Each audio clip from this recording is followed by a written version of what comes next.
Okay, so today I'm going to continue with the discussion I had last time. I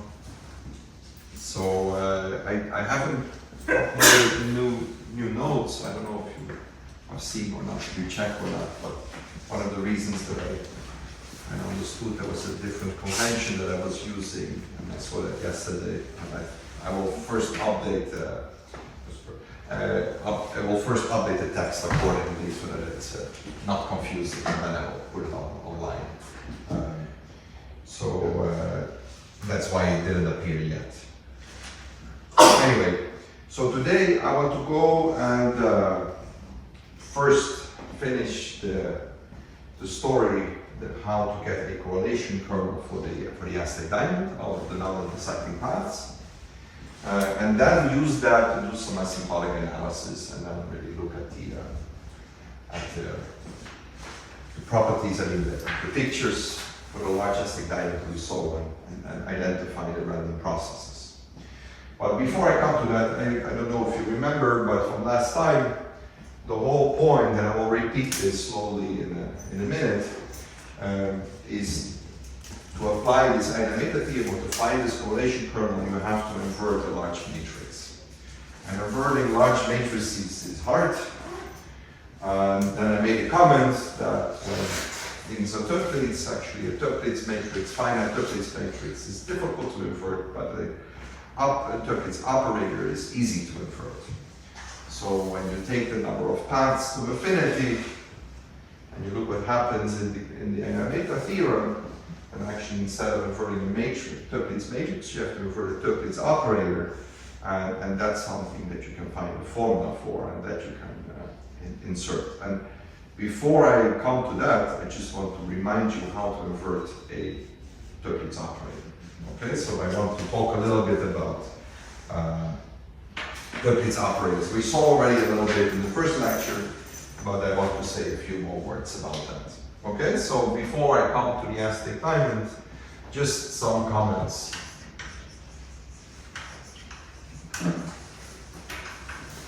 On theory of tuplets operators.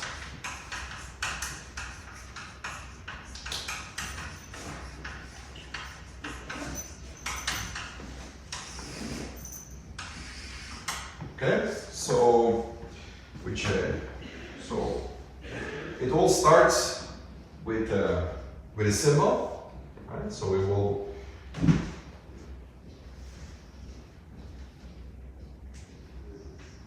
will look at a function a, which is let's take it L infinity first. So t here means the circle. Okay, for me t here for today will be the unit circle. Okay. And we'll take it just a bounded function, but we will actually do a little bit more restrictions in a minute. But for now, let's just take a bounded function. Then A has a Fourier series.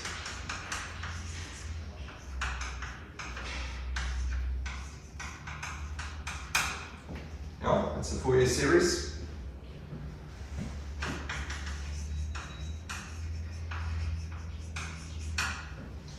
And out of A, then I'm going to construct a bunch of operators. Okay, so the first operator that I'm going to construct is L of A.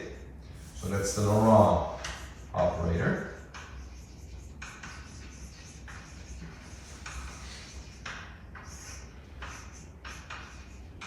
L of A, and this is just a matrix where J and K are integers. Okay, so this is a doubly infinite matrix, and here it's important because that's a little confusing. We have the JK, so the value in the JK entry only depends on the difference between J and SK, so that means that this matrix is constant along the diagonals. And here is a convention, which I think is the right one, is that you have the negative indices above and the positive indices below. Okay, so You should always check your literature because sometimes people prefer the other direction, and there's a good reason for that. But this one I prefer, and this is the one that is typically used also in people that just work with Duits operators. It's the more natural one because in this way, this Lauréat operator is actually unitarily equivalent. So LA is unitarily equivalent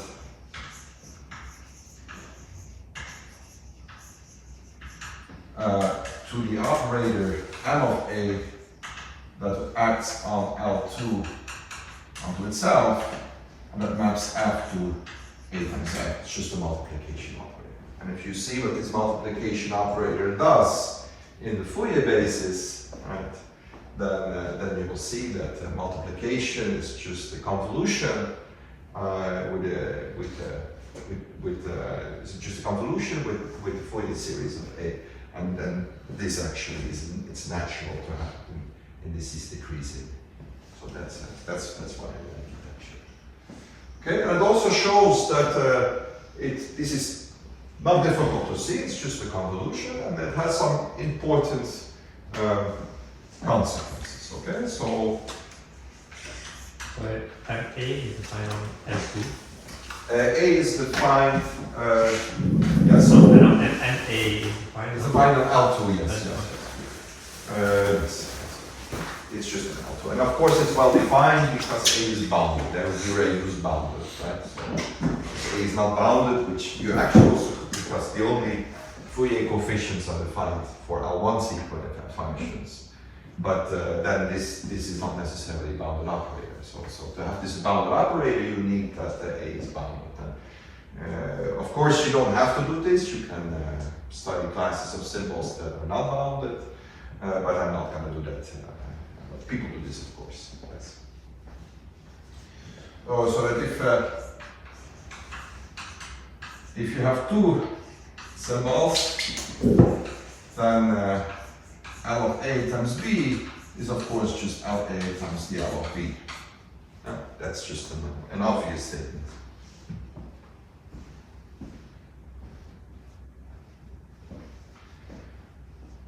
And this also implies that if you want to invert matrices that are, if you want to invert Lauréat matrices, then this is easy, right? So you can do that so that in particular, if A inverse exists, then LA inverse is just the LA inverse. Yeah? Obviously, so that's an obvious statement. Okay, so that's for Lauréat operators, and it's very useful to always start with that. But the Duits operators, that's the next thing that I am going to introduce, is a little bit more complicated. So now at the definition, so the Duits operator, or Duits into the Duits matrix, this is defined in the same way, but now my j and my k, they run from 1 to infinity. Okay, and that's a entirely different object. So it looks very similar, of course, but the fact that it's one-sided infinite brings all kinds of complications. Okay. And one way to think about the Duits operator is it's the same as the Lauréat operator. Now I did it wrong. I want the positive coefficients here. But there is some kind of projection going on. Sometimes you take the Lauréat operator, but you project it. So if you want, you can also define it in terms of a multiplication operator. But you can get if B is sort of the matrix is the projection on L2 to L2. So projection, it just projects Fourier coefficients. So if I have a Fourier series Fj here, with J and C, I just project this to the positive ones. You just kill all the negative coefficients. Okay. And if you do this, and actually the Toeplitz operator is equivalent to P star LA MA of P. Okay? Did I do this correctly? I think it's like this, right? I have to do it the other way around. What I'm saying is that actually, so you take your function, you project this, you take your function, you project it only on the positive coefficients, then you multiply with A. But if you multiply with A, you will introduce negative coefficients, so you have to project them out again. Okay? So there is this projection, and since you have this projection, you cannot multiply such operators with each other in the same way as you can do with Laurent operators. Okay. So this makes life very complicated, and they have a much richer structure, which is maybe somewhat surprising if you think about how easy these are. They have a beautiful theory.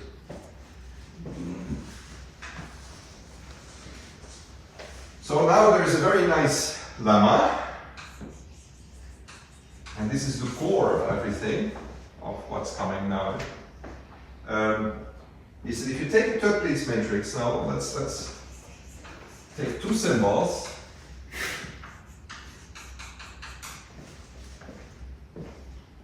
Then I can ask what happens with the Toeplitz operator if I multiply two symbols together. What happens with the Toeplitz operator, right? I mean, the Lauréat operator was just the product of the Lauréat operators, but the Toeplitz operators, this is no longer true.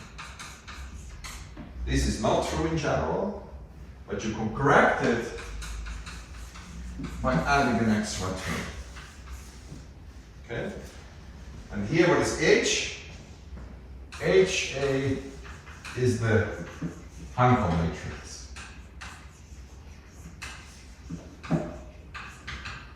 Okay, so HA here of JK, so the HA is the matrix that is AJ plus K minus 1 and J and K run from 1 to infinity. So this is the matrix that is constant along the anti-diagonals. And also infinite.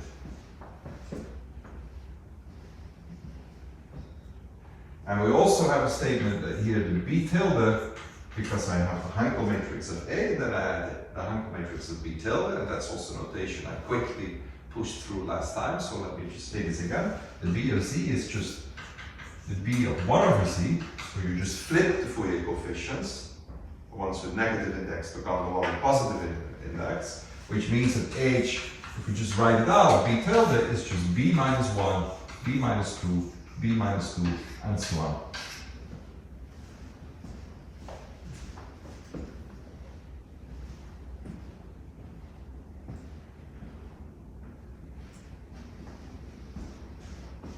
Okay? So how do we prove this? How do we prove this lemma? It's not very difficult. If you want, actually, you can just do it by hand. Just see what is the JK entry, and you see it's correct. So it's sort of a simple thing. I mean, what you do is the product is a convolution, so the JK entry is the convolution of the two, so there's an expression. And then you are taking here a product, and the point is that you're actually missing, right, a big piece of there's this sum here that you would get from the product would only have half the terms, so it would be infinitely many terms, and these are the ones that keep it up. Now let me do this schematically because this is the way I always remember. Okay, maybe we don't need is there any reason?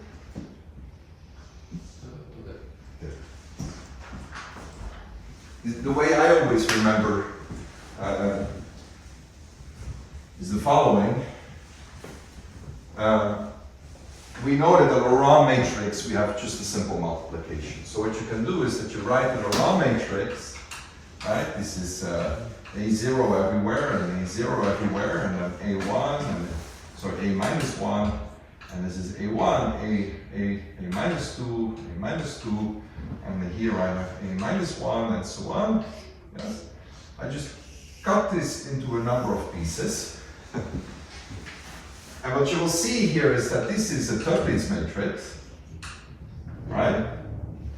This is a Hankel matrix, but sort of flipped. Yeah. Right? So if you would flip this, then this is a Hankel matrix. And this is also a Hankel matrix, but with negative indices. That's why you get this tilde. You see it already happening. So you can write this basically as like a Tilings matrix, then a Hankel matrix, but then H tilde with an S here. Sort of this S is just saying it just sort of reflected.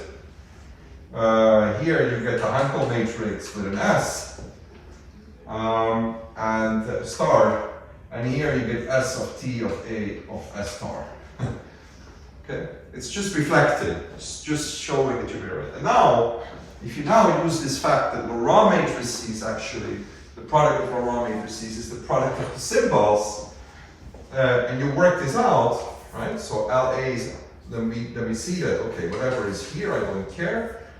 Here I got HA of S star times, well, I don't care what is there, times the TA times stuff. I don't care what is here, but I do care what is here.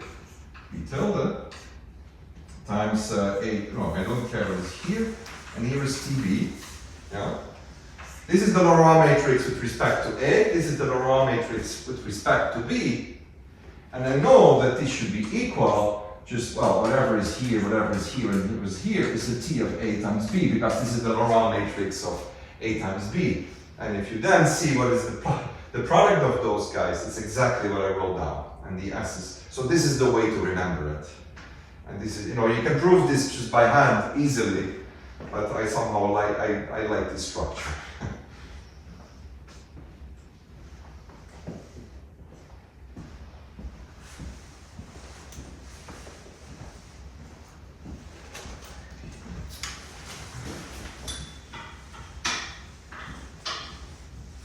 So this has a very nice consequence, right? So suppose B is such that B of Z has only positive Fourier coefficients. Okay? So B is something that has only positive Fourier coefficients, or yes.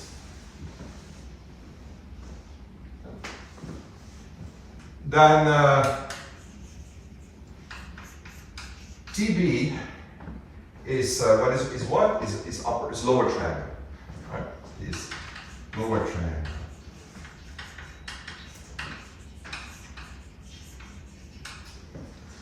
Okay. And HB tilde is what? Well, HB tilde, H is, that's the matrix, there is a B tilde that is constructed out of all the negative Fourier coefficients which don't exist. So this is just 0.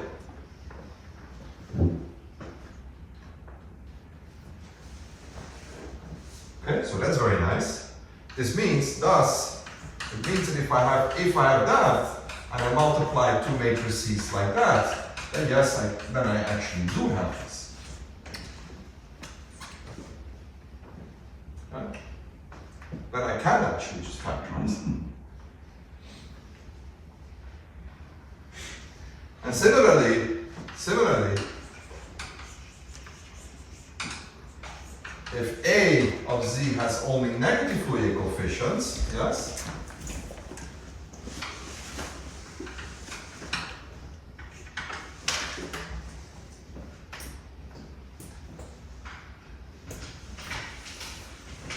then T of A is upper triangular,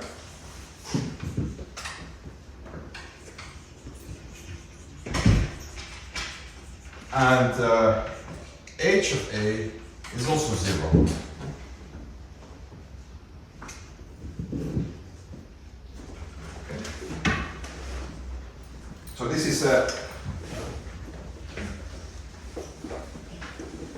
these are some trivial thoughts, and actually if you would do the computation, if you just verify this, then you see that it must be, it's just a convolution, just you miss a lot of coefficients, but you don't need them because they were zero anyway, right? So it's not a difficult thing to see. But it has a very important implication. Okay, so and this is called Wiener-Hopf factorizations.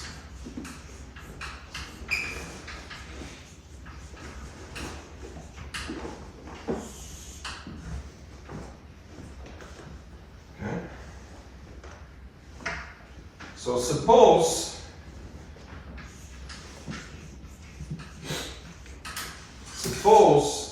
I have the following. Suppose I can factorize my A in terms of an A plus and an A minus, where A plus has only positive Fourier coefficients. So this is only positive Fourier coefficients, and A minus has only negative. And I don't mean straightly positive, right? Zero is positive or negative. It's not right? So zero is there. And now I can, and this is an important condition, which is a little annoying. It can be very difficult to have this, but I can invert those. Okay? Suppose I can do that. I can invert those. And not only that, I also want them to be everything. I want everything.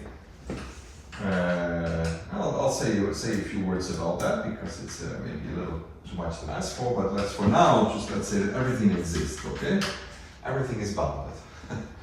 So we can find such a factorization. So we can write our symbol not as a sum because that's obvious, but we can write it as a product. Okay.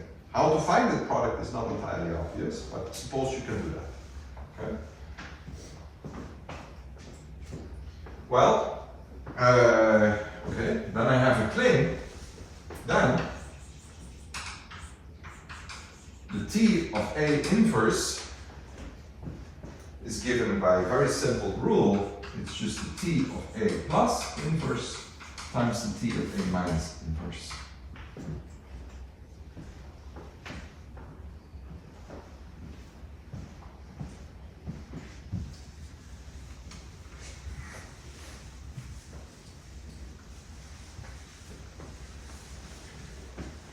Okay, is that clear?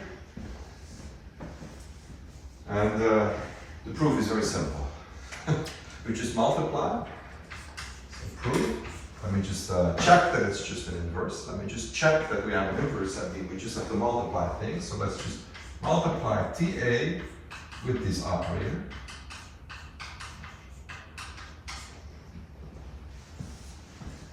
Well, I have a bunch of Duits matrices, operators, that I can multiply with each other.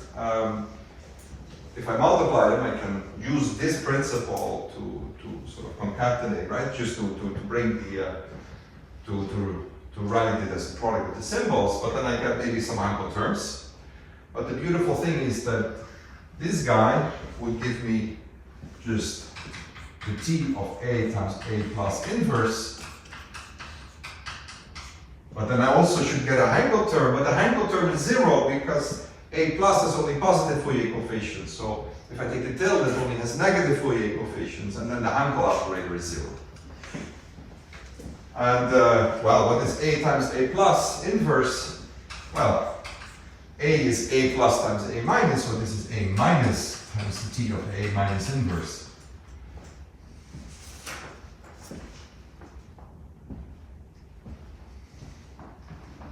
Now, what happens next? Well, if T A inverse times A inverse, now I have to take the product here. I can write this again as T of A minus times the A minus inverse. But then I also maybe have to take a Hankel matrix, right? Because now I have negative Fourier coefficients, I take a tilde and it's positive Fourier coefficient, so then I get a Hankel operator. This is not trivial, but fortunately we have this one, and the Hankel for this one is trivial. So this is just the end of it.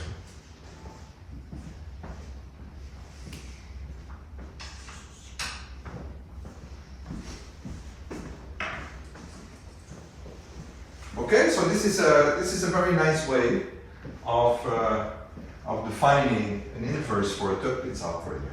Okay. Now, unfortunately, this will not work when you have a finite matrix, because this factorization is not correct if you have finite matrices. There is not really a similar version of this. I mean, of course, you can write some formula, but it cannot be used in the same way. Okay? But for Duits operators, this can be used. It's very beautiful.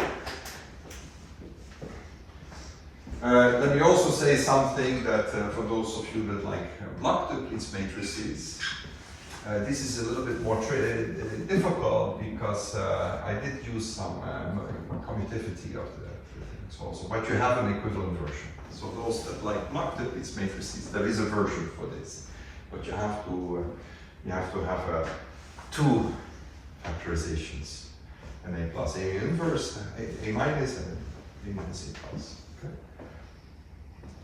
So well, okay. So this is very nice. Of course, it worked very easy. The proof is trivial. So what about the conditions? What about the conditions? Because I need to find such a factorization. Yes? So you said this only works for operators and not matrices? Not for matrices. Yes, but where do we use that this is half infinite? So where do we use in this one? This is not true for finite matrices. I mean, Sure, yes. Okay. Because if you look at the nice structure that I wrote down, Yeah, this uses this. Okay. Yeah. there is something similar, but you have to. I mean, basically, what is the problem with the Duits matrix? You cut it off at some. You introduce a corner. If you have a matrix, you introduce two corners. So you have to deal with both of it simultaneously. And for one corner, you want, this works very nice. For the other corner, you would want to switch the rules of A plus and A minus, because it's just a reflection. And that's also nice, but you cannot do both. That's too much. Right. So, okay, so let me say a few words about this. So how do you get such a factorization, right? I mean, that's a little problem, okay? Now, very often, this is, in our cases, this is not really a problem. It will come very easily. But actually, and I feel I should say something about this. There is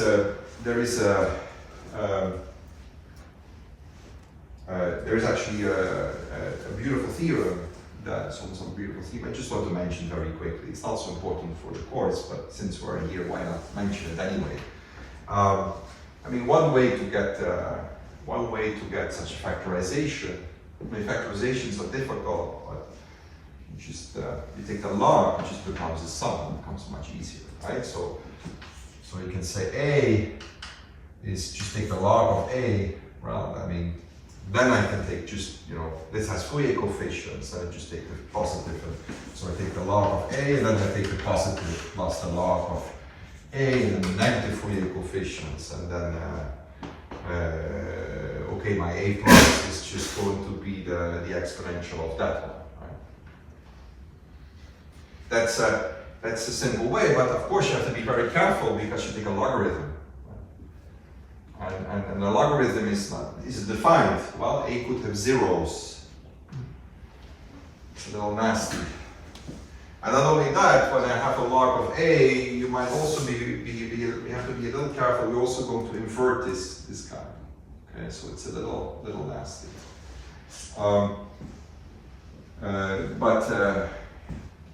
But okay, I mean, there are people that have been studying this type of problems. When you have a solution, there is something called the winding number. If the winding number is 0, you can do this.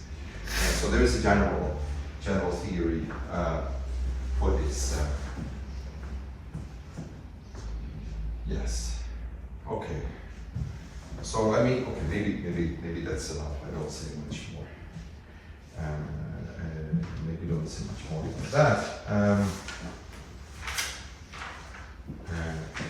Yeah, so what do I want to say? Okay, so I want to say maybe one more thing is what we are going to apply this basically in cases, right? So a special case when A of Z is rational, right? I mean, I don't know if you remember from last time, but we had these jumps with these transition matrices, and some of them were given by 1 plus AZ, and the other ones were given by 1 over 1 minus AZ, or like these 4 columns that you glue together, and each of them were represented by a symbol, and I will write that down once more. And we will want to invert a matrix, a Duits operator. So for rational symbols, these are ones that we care about. Okay, so how do you proceed? I mean, what happens for rational symbols? Well, first thing that is important to note is that the rational symbols, we cannot have any poles on the real line. Sorry, on the circle, right?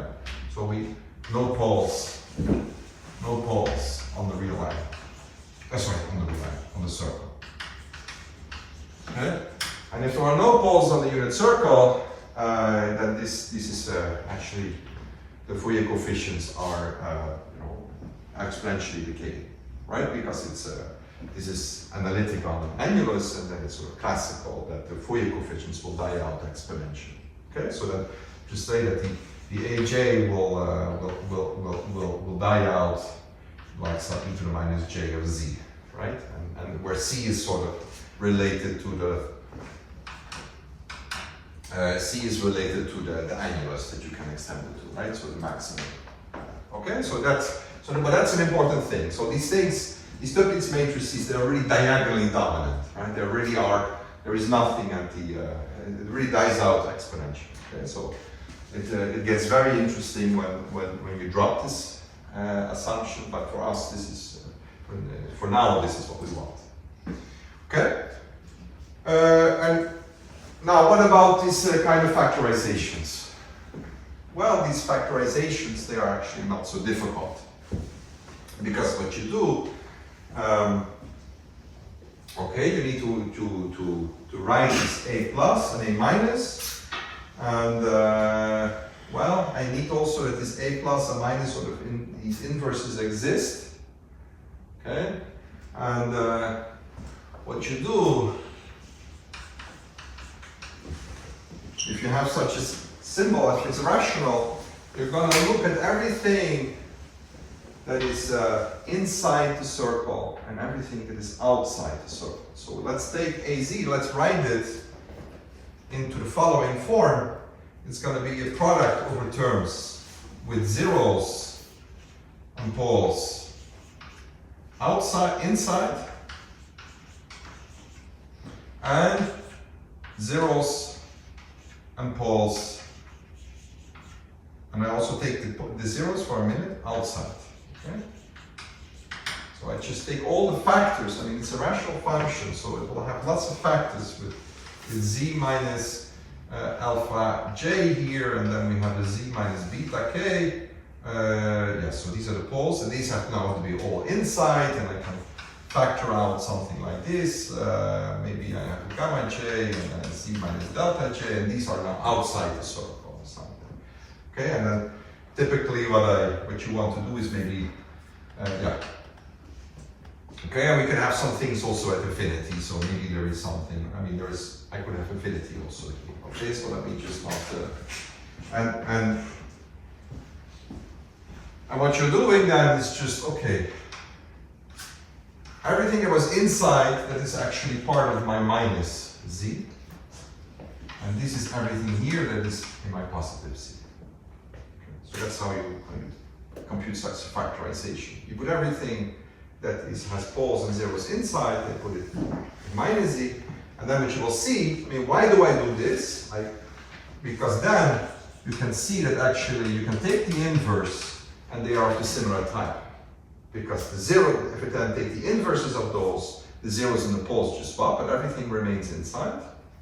And here it's also, and they have positive Fourier coefficients and negative Fourier expansions because of the fact that they, so that's it. So both, this is a nice way of factorizing this. You just collect everything and then you get such a factorization. So that's not so difficult. Okay? So finding such a factorization for us will, and I will show you this in a minute, will not be so hard. And so we can invert these up-to-pizza operators rather easily. Okay? Again, those of you that like block-to-pizza matrices, this gets a little bit more complicated because you have to, it's not really commutative anymore. So if you have a huge product, and the story becomes that you cannot just reorder the factorizations. And this is a little problem.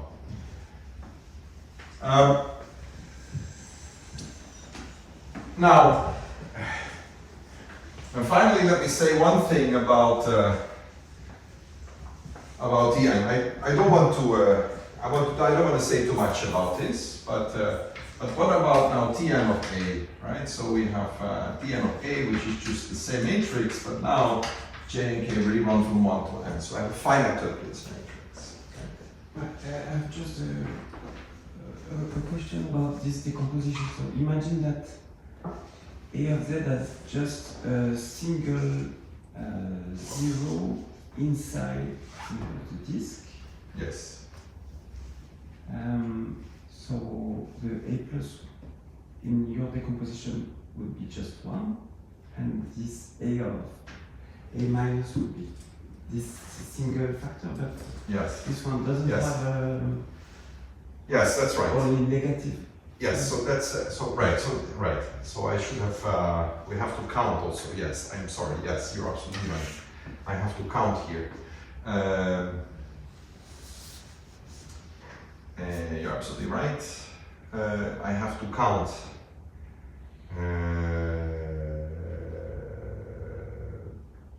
I have to count zeros and poles here. The winding number of this thing should be 0, and that's the number of poles. Right. We need the number of poles and we need the winding number to be 0. Right. The winding number. That's absolutely right. A of Z should be 0, which means that the number of poles.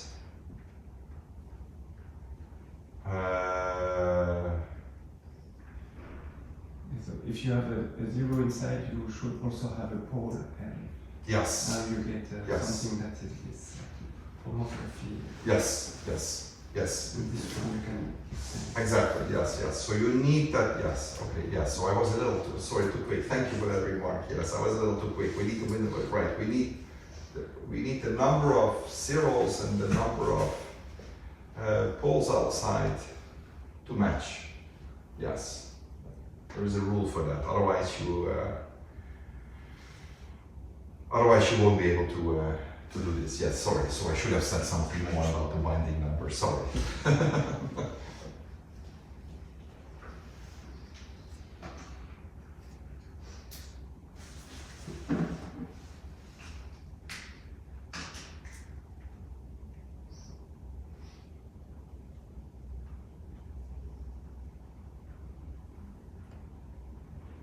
Yes.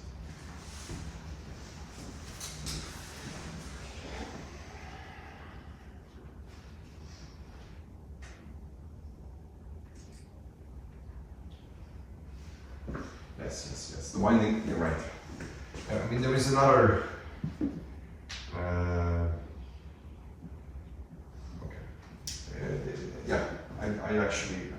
I wrote something okay in the notes. So there is a devastating. So I did talk about the winding number. I should have, but the notes are not uploaded. Or maybe this part was already uploaded. Yes, this should be uploaded. Yes. Now, if you have if you have a finite matrix, I mean, what you will see in our situation, it comes very natural. So you don't have to think too much about it. In our special cases, it will come very natural. So I don't want to say too much about how to invert a finite Duits matrix. I mean, principle. I mean, of course, otherwise, other than the very brute force methods, there are not really one. But you can sort of analyze asymptotic inverses. So there are formulas for asymptotic inverses. Which, when an asymptotic inverse, I mean is that you can try to invert this matrix in a way that if you write some matrix, which is not exactly the inverse, but if you multiply the two together, then it's small when n goes to infinity. Okay, it's the identity plus something small when n goes to infinity. And I think it's sort of natural to expect that when n is large, this should be equal to the inverse of the operator, but then the n times n part. Yeah? That's not entirely obvious, and in general, definitely not true. But this is true in this case. Okay, this is sufficient for us. I mean, you will see that if I write sort of the Tn of A inverse and the jkth entry, then this is roughly the same as the jkth entry of this guy as n goes to infinity. Okay, and you can make this very precise.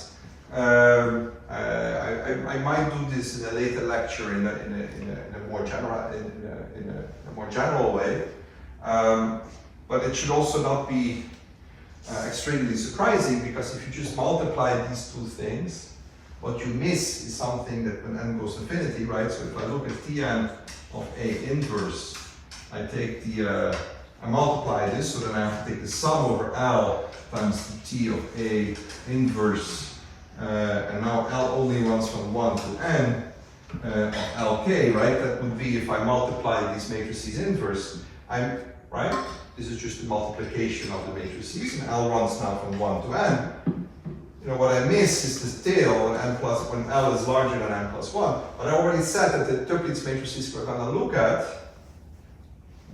sorry, I have to multiply this and see that this is the inverse. These Duits matrices, they have exponentially decaying. You know, the diagonals are exponentially decaying. So, well, if J is fixed and n goes to infinity, then what I'm missing is something, right? JL, this is something that will go exponentially fast to 0. So what you're missing is something exponential. So this is fine.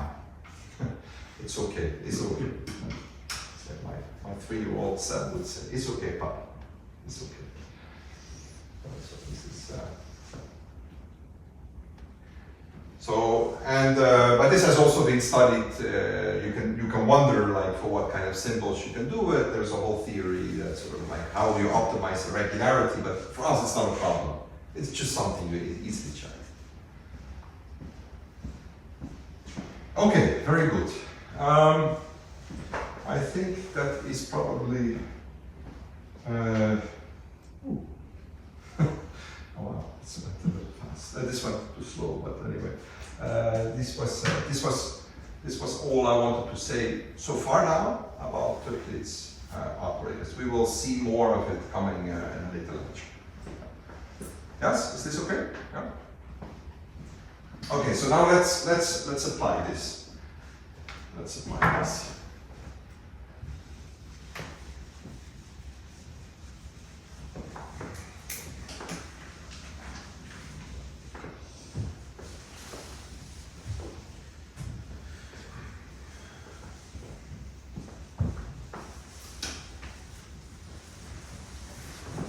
Okay, let's apply this.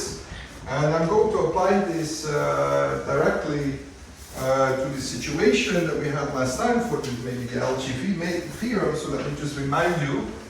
And let's take an example, and let's take an example of this construction that I did last time. You have these columns.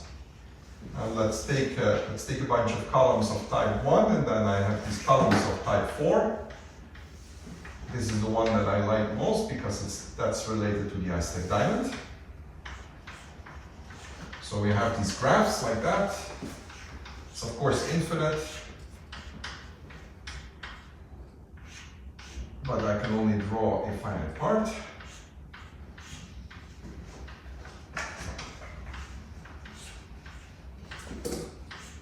Let's do maybe one more.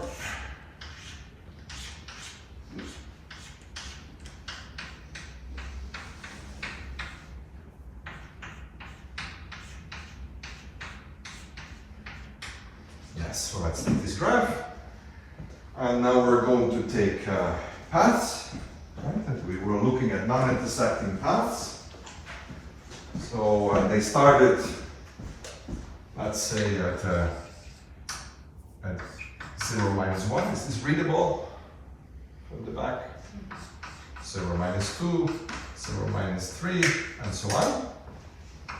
And they should also end here at the same height, at 2n in this case, -1, 2n, 2 -2, 2n -3, and so on.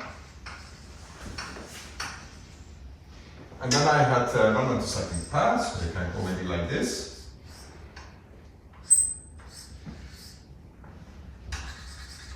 Yeah, is this and then this one.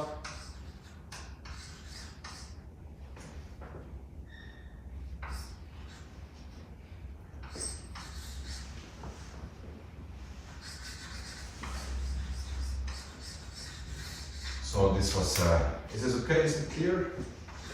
Can I use the right colors? So this was some paths on this graph. You see that the last path, I couldn't really move much because I would violate the non-intersecting condition. So actually I only have a part that moved from here and then it was remained very quiet, and that should also happen. If I would draw another path, it will have to go straight because it basically cannot move up because it would crash this one.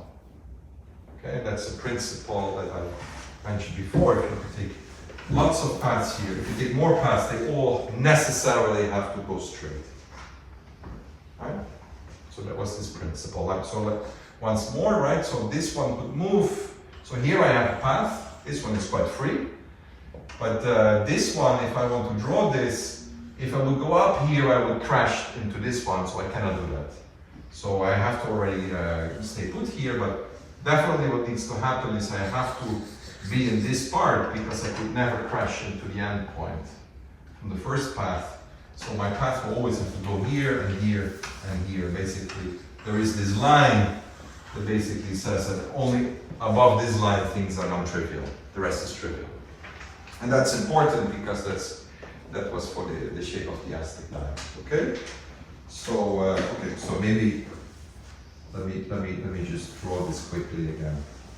This was what I did last time. You have these paths on these dominoes, and then I said, like, look, you can add a bunch of, make this bigger, you can add paths, but they all have to go straight. Right? This is what I mentioned last time. And wait, what was the connection again with that graph and this path? Well, you can take these graphs, you can take these paths, just remove the dominoes and do a bunch of transformations. You add, you cut them open and insert some green parts, and then you do even like a little shear transformation so that all the paths start in the same height and end at the same height, and then they go either like slanted or they go like this. So we have two types of steps. So this is how this graph came into being.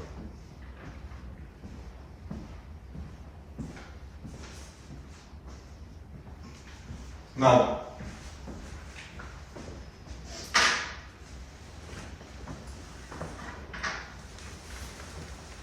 so now we had a statement in general that the paths going through these points, the probability that we have paths, so the paths go through, these points here, x to y j of x for for x is 1 to 2n minus 1, and j is 1 to n, right? So once I have my paths, I can draw a point process saying that, okay, maybe these are my fixed initial points. The next level, I just see where the paths are. And then here I draw, because the path goes down, the lowest possible point on the path. And same here.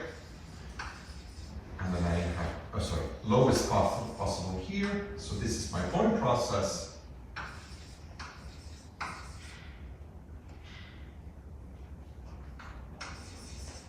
And these are the endpoints. Okay? So these green points here, so this here would be at the nth level, at the x level here is y, j, and x. Okay? Right, so this is y1 to x, and this is y n of x. Okay, so we have the x, y axis as normal. Yeah. And the probability of finding these points determine the paths, right? So the probability of having these points by the LGV theorem that I discussed last time is the product of j0 to 2n minus 1 of the determinant of tj to j plus 1 of yk to j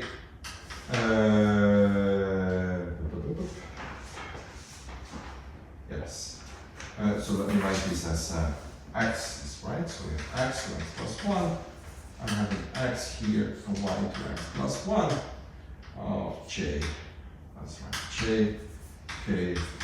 and k is 1 to n. Okay?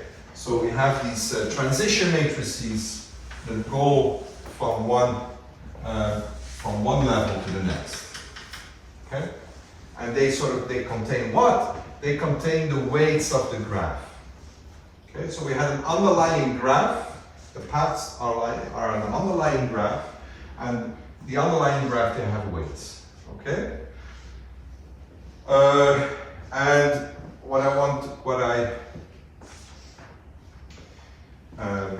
yes, of course I have to normalize here by the determinant here of the t0 to 2n minus 1 of yj0 to yk to n, right? So these are just the total number of intersecting paths that go from this level to that level.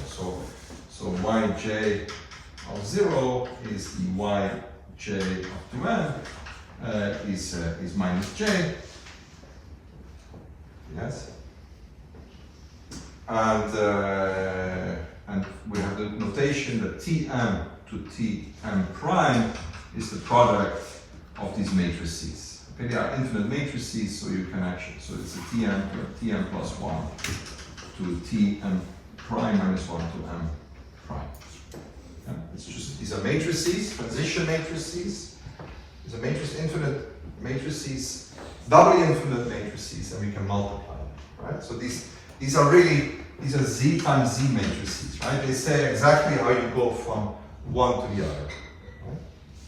Is there any question about this construction, by the way? I mean, I went maybe fast last time, so if it's somehow not clear, please let me know. I can do this quietly.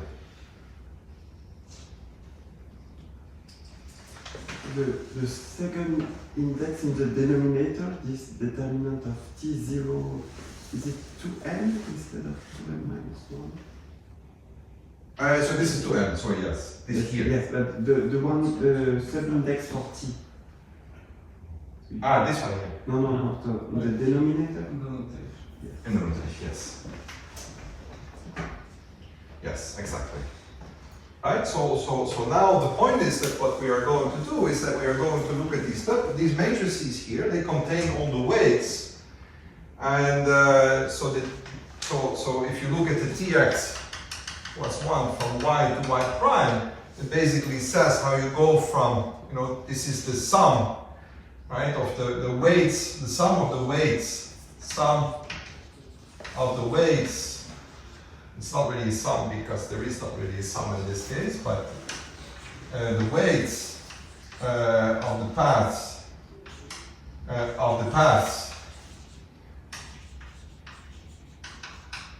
going from x, y to x plus 1, y prime, right? So how to go from this point to that point, the weight of that, which is just the weight of that graph. Okay, so now we said let's take those Duits matrices, okay? Which means that I would get a bunch of Duits matrices here, okay?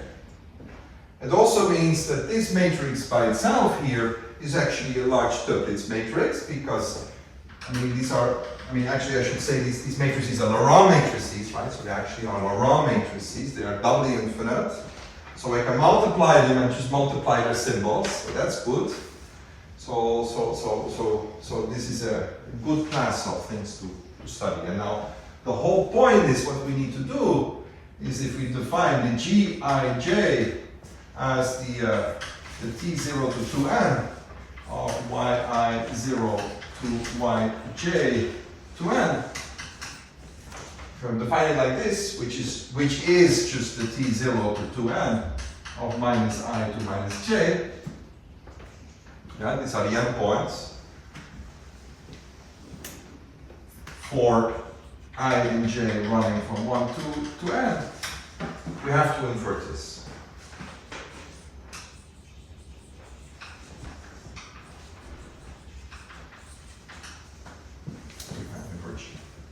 Okay.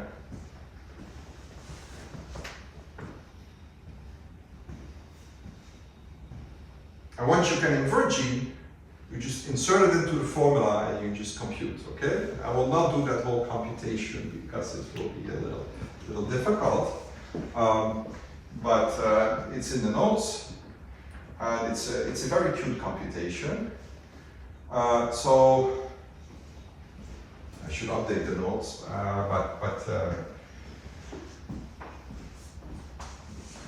if these Duits matrices, if these matrices here are all Lauréat matrices and we have symbols for them, so let's just say that in Tx to x plus 1 equals the Lauréat matrix with some symbol Ax. And let me put a twiddle in there. And this was a little maybe fast last time, a little confusing. Yeah, I'm sorry to, this is, it's a very technical topic. This has to do with the fact if you want negative Fourier coefficients above or below. And trust me, whatever convention you're going to use, you're going to pay a price at some point. So here is the price that I pay, okay? I just define it like that, okay? Why not just take AX, because I could choose my AX, I could just choose my symbol, but okay, I choose A tilde of X. That's why I pay the price, okay? It doesn't really matter because at this point, I can just, but if I choose it like this, then we had 4 types of columns, so then this guy, right, which has now like just one value, right? So it has just one particular value. This will be of the type like we have A of z is 1 plus az. Just a very simple symbol, yes? It's a very simple symbol, it's just a polynomial. So this is a bidiagonal matrix. You can go down, which is 1 plus A over z. You could go up, you have this column, the type 3 column. Oh, and I think I prefer to give a different name for that, right? So this was A of z. So let me just write A of z. This is 1 plus az. This is 1 plus b over z. This one is 1 plus, going up, is 1 minus c times z inverse. And we can also go down all the way. And this is 1 minus d times z inverse, but there is 1%. Okay? So we have very simple 1 plus AZ, 1 plus B over Z, 1 minus CZ inverse, and 1 minus D over Z inverse. Okay? Note that if you are into probability theory, this is the Z transform for the, or the moment generating or the generating function for the Bernoulli up step. This is a Bernoulli down. This is a geometric, and this is a geometric down.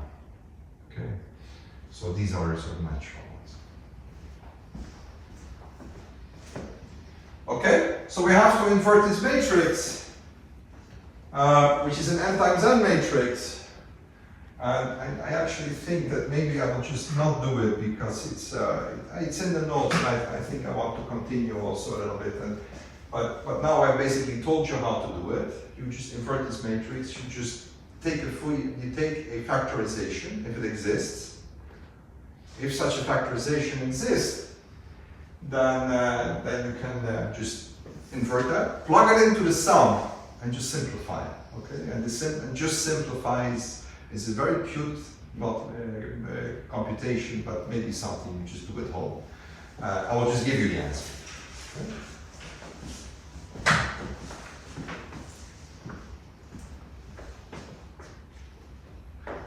Yes, so I will just give you the answer.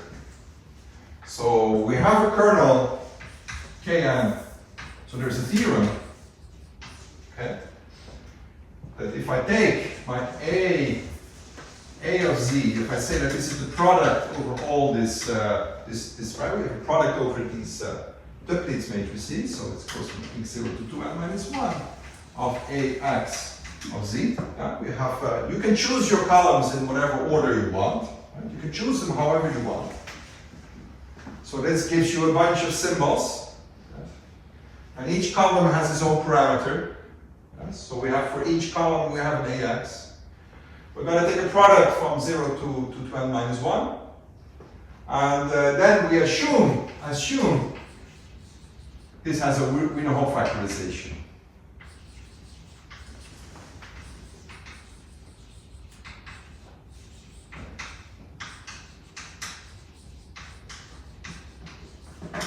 Right? So we can, and we denote this A of Z is A plus of Z times the A minus of Z.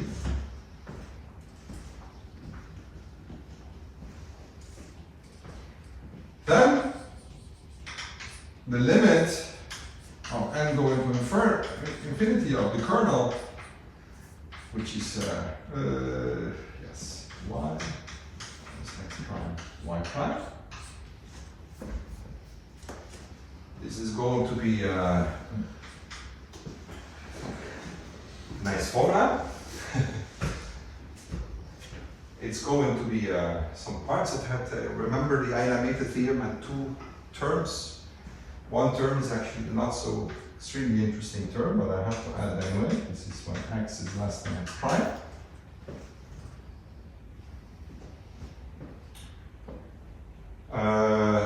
Of the that's right, t x x prime, y to y prime. That's just a transition to go from the point xy to x prime, y prime. It's just the sum of all these terms. This is also a Duits matrix, right?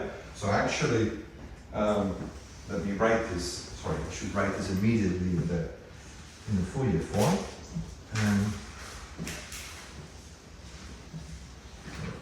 So just give me a minute.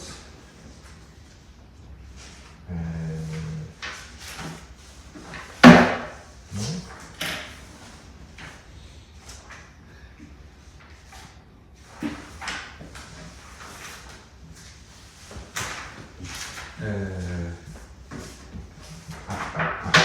Exactly. No. Yes. Immediately write this like this. So this is going to be, each of these Duits matrices, the entries of a Duits matrix are Fourier coefficients. So I'll write it just immediately in Fourier form. 1 over 2 pi I times the integral over z equals 1, the unit circle of A x prime of z dz of z to the y prime minus y plus 1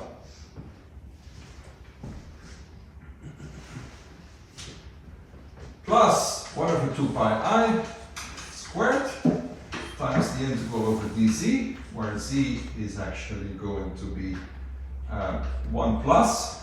I'll say a little bit what I mean. No, actually at this point it's just both is just 1. No, 1 plus. And w is 1 minus dw. And then I have ax to 2n of z to a plus inverse of z times a minus inverse of w times a 0 of x prime of w over 1 over z times w. This is z over z minus w of z to the y times w to the y prime. Yes, this is it. Okay. Okay, so this is something, this is quite it's a nice formula. But first time you think it, maybe you don't feel it so nice, but once you get used to these techniques, you're very happy once you have it in this form, because you know exactly what to do in the comment. So the first time you see it's a little weird. So this is just a transition to go from xy to x prime y prime. So that's just that was the simple part of the analytic theory. What is that? This A. And so x prime Yeah. is the product. Yeah, I should say, right, so this is just the, so each tx here has a symbol, right? Okay, so it's just similar to the Exactly, to the exactly. product of all the A's and the Right, so Lx x prime is going to be La of x prime, where Ax to x prime is just the product of, right, it's Ax x plus 1 to a of x prime minus 1 to x prime. Yes, exactly. It's just the product of the symbols. Okay, and the Fourier transforms just come from the fact that we have Toeplitz matrices, and entries of Toeplitz matrices are Fourier coefficients. So this one is maybe not so strange. The fact that you here have like an integral over z and over w is maybe a bit strange. Yes, but it just comes out. It's just a computation, and you can read it in the notes. It's not very deep, but it's a little too technical to do this on the board and not make any mistakes. So let me just say that it's just you plug it in, you get it. And it's really just coming in from this G inverse. You just replace it by the inverse Toeplitz operator, and then just perform all the sums. And then what you will see is that there is like a, this comes from the Wiener factor A plus. This is of course the Wiener factor A minus. And you see that everything is just a simple product. This is in Z, Z, this is in W, W, this is also W, Z. It's a product except for this term, and that's very important. Okay? So there is, and that comes in from a geometric series. It's not very difficult to see it, but you will have to do the computation. You get a pole when W equals to Z. This is very important. If this term would not be there, it would be just a product of two integrals. So everything is encoded, everything is sort of connected, the two are connected via this term. This is a very important term. Okay? And so let me see, what is going on here? Yes, okay, I mean, this is the, any questions about this formula? The first, yes. Just to be sure, so the dependence on the capital N, it's only in the symbol AX, 2 and Z in the second integral. It's Yes. all the dependence. Exactly, yes. Okay. Okay. Yes. So again, right, so, I mean, we will in the end, I mean, this is, capital N was the size of the Aztec Diamond, that's what you should think about, the size of the system, but you know, we have these tricks that for some models we can actually let first the number of paths go to infinity. You can do it for free because you don't lose anything, because Everything below is unimportant. But so that's nice. So we have done one asymptotics, small n to infinity. But we are very interested now, of course, what happens when the capital N is large.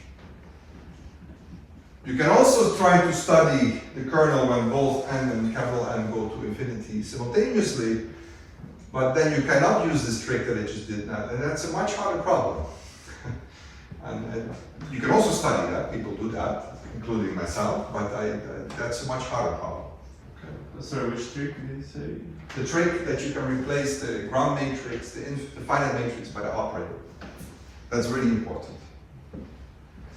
And I will say at some one of the lectures towards the end, I will say that there are sort of methods. What if you cannot do this? Okay.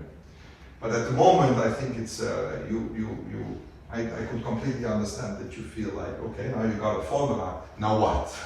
This is complicated formula. You did a lot of technicalities. You came with a simple model. You did a lot of technicalities. You have a double integral formula, and it's very cute. But now what? What are we going to do with this formula? Okay, so I claim that this formula now it's just everything is a piece of cake. After you have this formula, everything is a piece of cake. It's just standard machinery to do whatever you want to know about the Aztec Diamond. I can get it for you. Okay, and I formulated it now in a general form, right? So we can do this. You can take your favorite graph by gluing these things together. You have to make sure that you have this factorization, so you have to make sure the widening condition is satisfied. But once you have that, then you have a formula and you can start analyzing the model you like. Okay? And maybe I want to say, before we go for coffee, which I for sure need, but before I go for coffee, let me just say what happens. Let me specialize this just to the Aztec Diamond. Okay? So let me just say that the last thing. So for the Aztec Diamond, we have these columns that alternate. Okay? And I'll take a little special case. That's a special case. We have the ax to x plus 1 of z. Is 1 plus a times z if x is even, and it's 1 over 1 minus a over z if x is odd.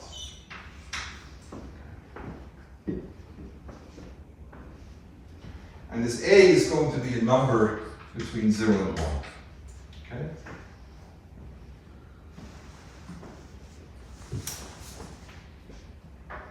And x here runs from 0 to 2n minus 1.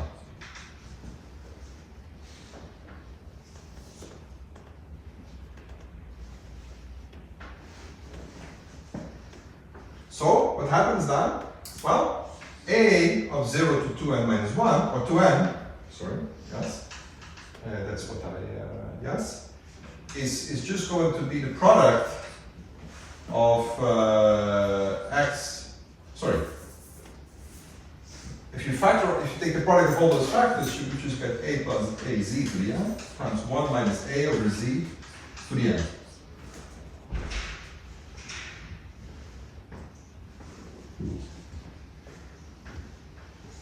This guy has zeros inside the circle, and we have n of them.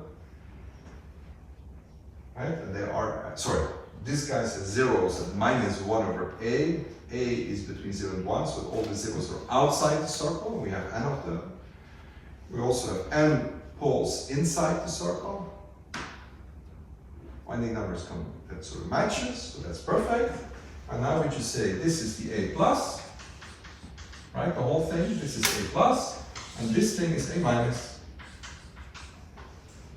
That's it.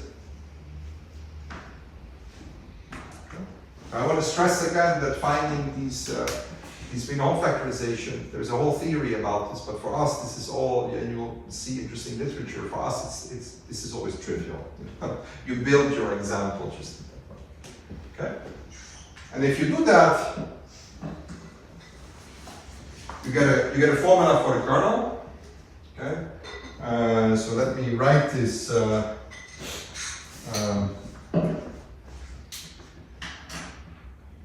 let me write this, and then we go for coffee. What can I erase? The board is a little small. I don't want to erase anything, but maybe I'll just erase this guy.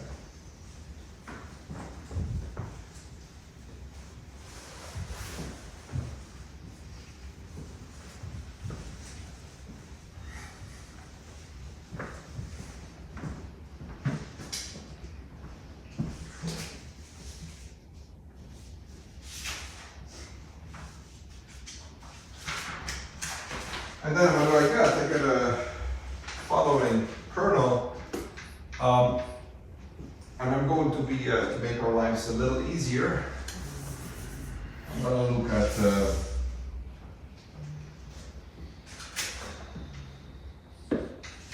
2x plus y to 2x prime to y prime. Okay. Why do I do this? At 2, I'm going to look at even levels. I'm going to cut this only at the even levels.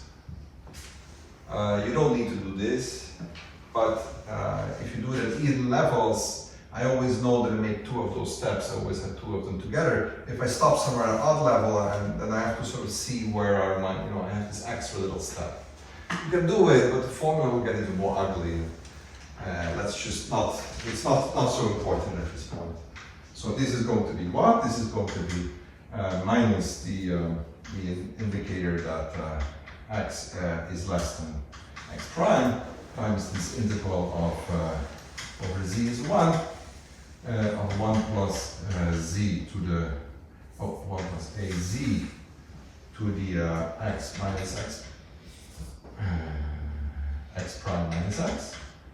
And here I get 1 minus a over z times x prime minus x times dz of z to the y prime minus y plus 1.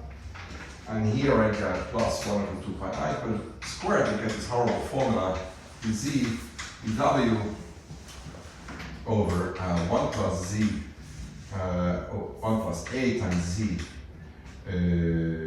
Yes. 1 plus a times z minus x. Sorry, let's do this differently. I will take a w here over 1 plus a times z times 1 minus a over z times 1 minus a over w. And this is going to be x prime, no, this is x, this is n minus x, this is going to be x prime, this is n minus x prime, 1 over z times z minus w, z to the y over w to the y prime, and that's it.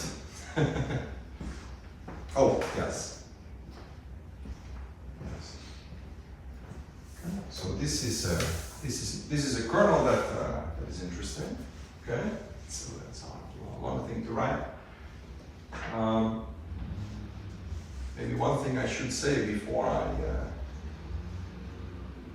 I wrote it before, right? But I wrote this like z is 1 plus, and w is 1 minus. Okay. What does this plus and minus mean? You actually didn't ask me. What does this plus minus mean? So the point is that both of them are just Fourier series, so you have an integral over the circle, but there is a pole at z minus w. Right? So what you have to do is you cannot integrate. You have to sort of make sure they don't. And if you see what happens in the proof, actually you need to take the z integral slightly larger than the circle, and w slightly below. So you can also write this as Rn, R1 and R2, and you take integrals over rho 1 and rho 2 that are rho 1 are just slightly larger than 1, rho 2 is slightly lower than 1.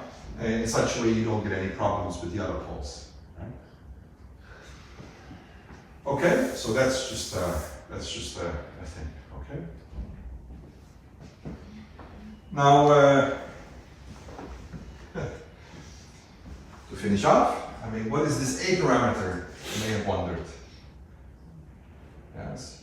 What is this A parameter? This A parameter was the weight of these edges. Right?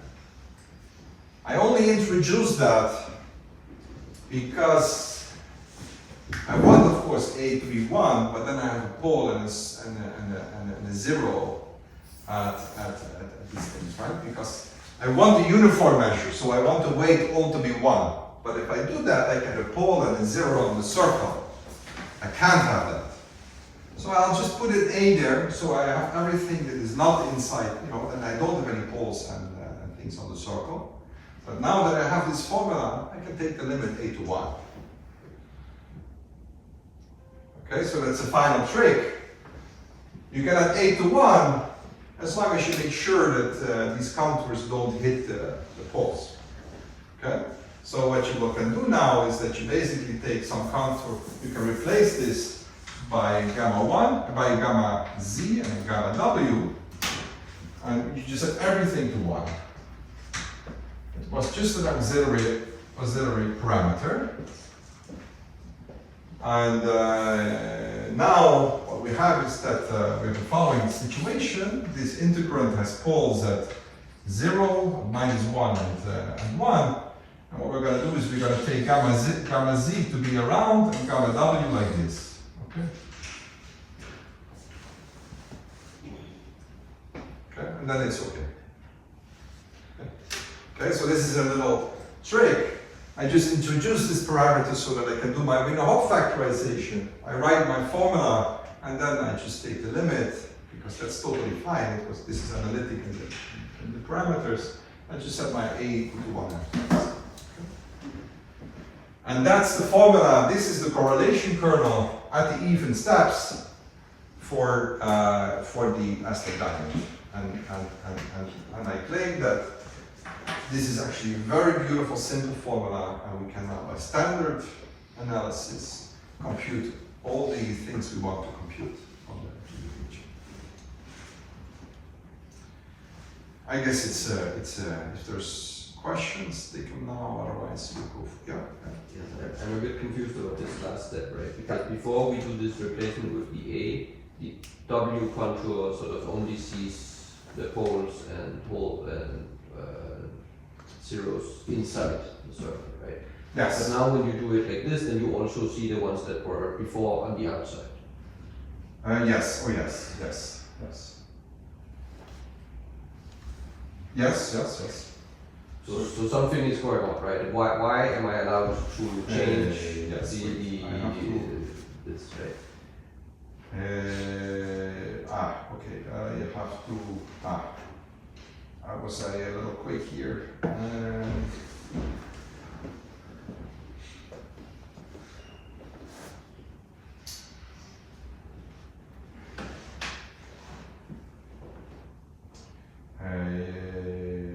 You're absolutely right. We have to make sure the z integral had actually poles at 1 and -1, and yes. So I am.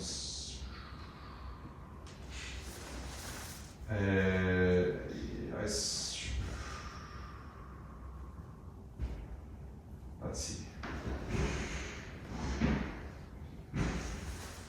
I should go around only 1 and not the other one, right?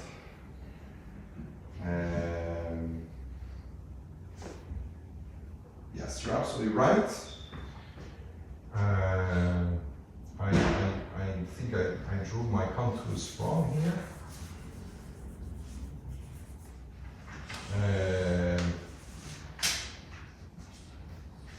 So we have an A here and we have a -1 of A here. And when A goes to 1, we have to make sure that we don't pass this contour. So, but now I think it is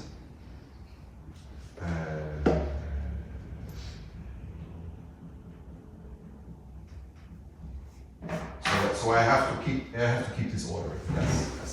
So yes. So now we can still let a go into 1, but we have to make sure You also have the minus a and the 1 over a coins, right? did I screwed up. I will have to have we'll have minus a here and then 1 over a here. Yes. Okay, so you know what we do? Let's take a coffee and then give you 2 minutes to think to give the right statement right after the break. So let's take a coffee.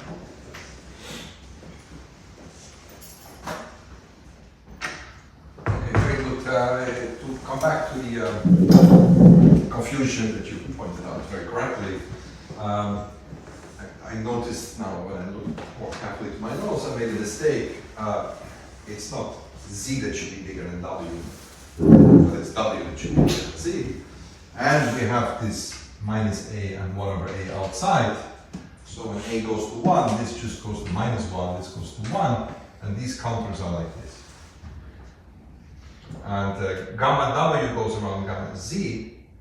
We will have to have, in the argument you would need to have that w is bigger than z, but note that w actually only has a pole at 0, and at z, but not at 1, so you could push it past this, so if you like.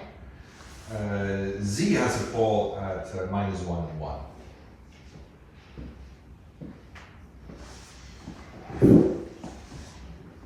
Anyway,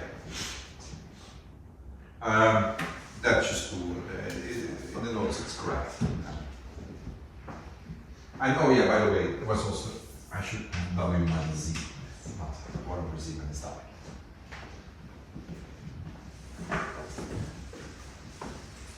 Okay, so I claim that you should be extremely happy with this formula.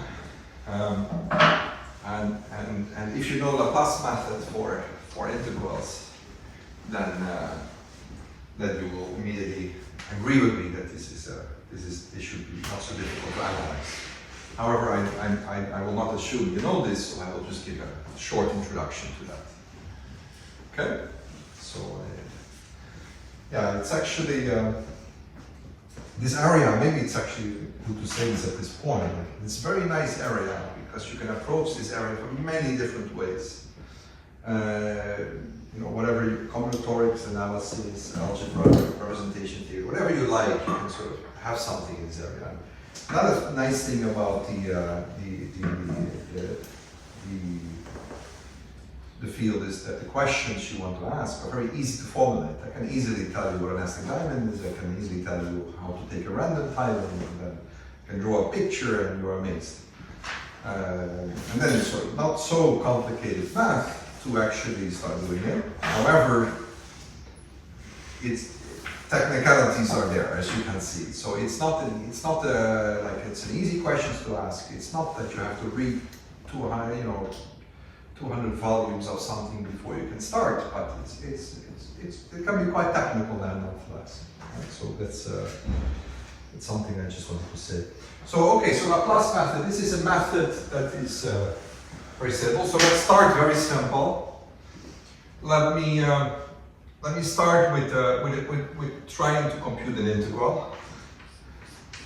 A simple integral depends on n and a function f, and it's just an integral that is going to be just this integral. Okay. I will start very basic. Okay, so complications will come quickly, but we'll start very basic. Okay, so if you have an integral of this type, you want to study what happens when n goes to infinity. If we assume that f is maybe bounded and smooth, do whatever you want. Nothing too complicated. Just C infinity, compact support, or whatever you like. And you want to study such an integral. We know, of course, that the Gaussian converts to a delta function, and that's exactly the core of the method. But what will happen is that when n goes to infinity, this exponential is basically going to kill everything.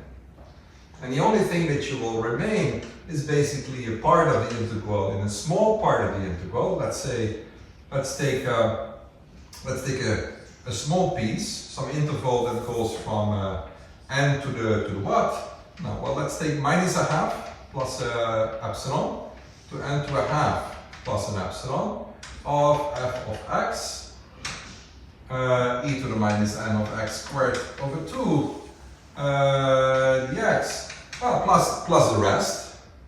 So I took a half exactly so that, you know, at minus a half you will kill this part, right? You will kill this n, but we take a little epsilon further, so it's sort of clear that this is going to be of order e to the minus n times epsilon, something exponentially small, n to the epsilon times a constant.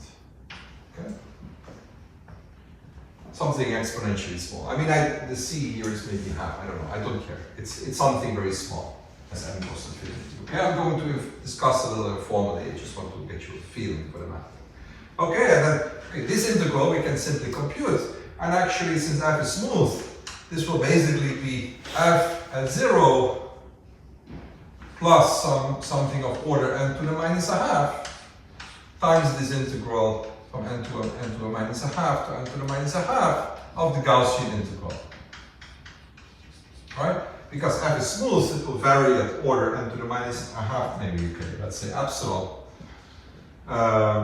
And this is just what it is, right? It's just going to be the value at 0, and then we have a small fluctuation of order n to the minus epsilon. And this integral, well, I just performed the change of variables.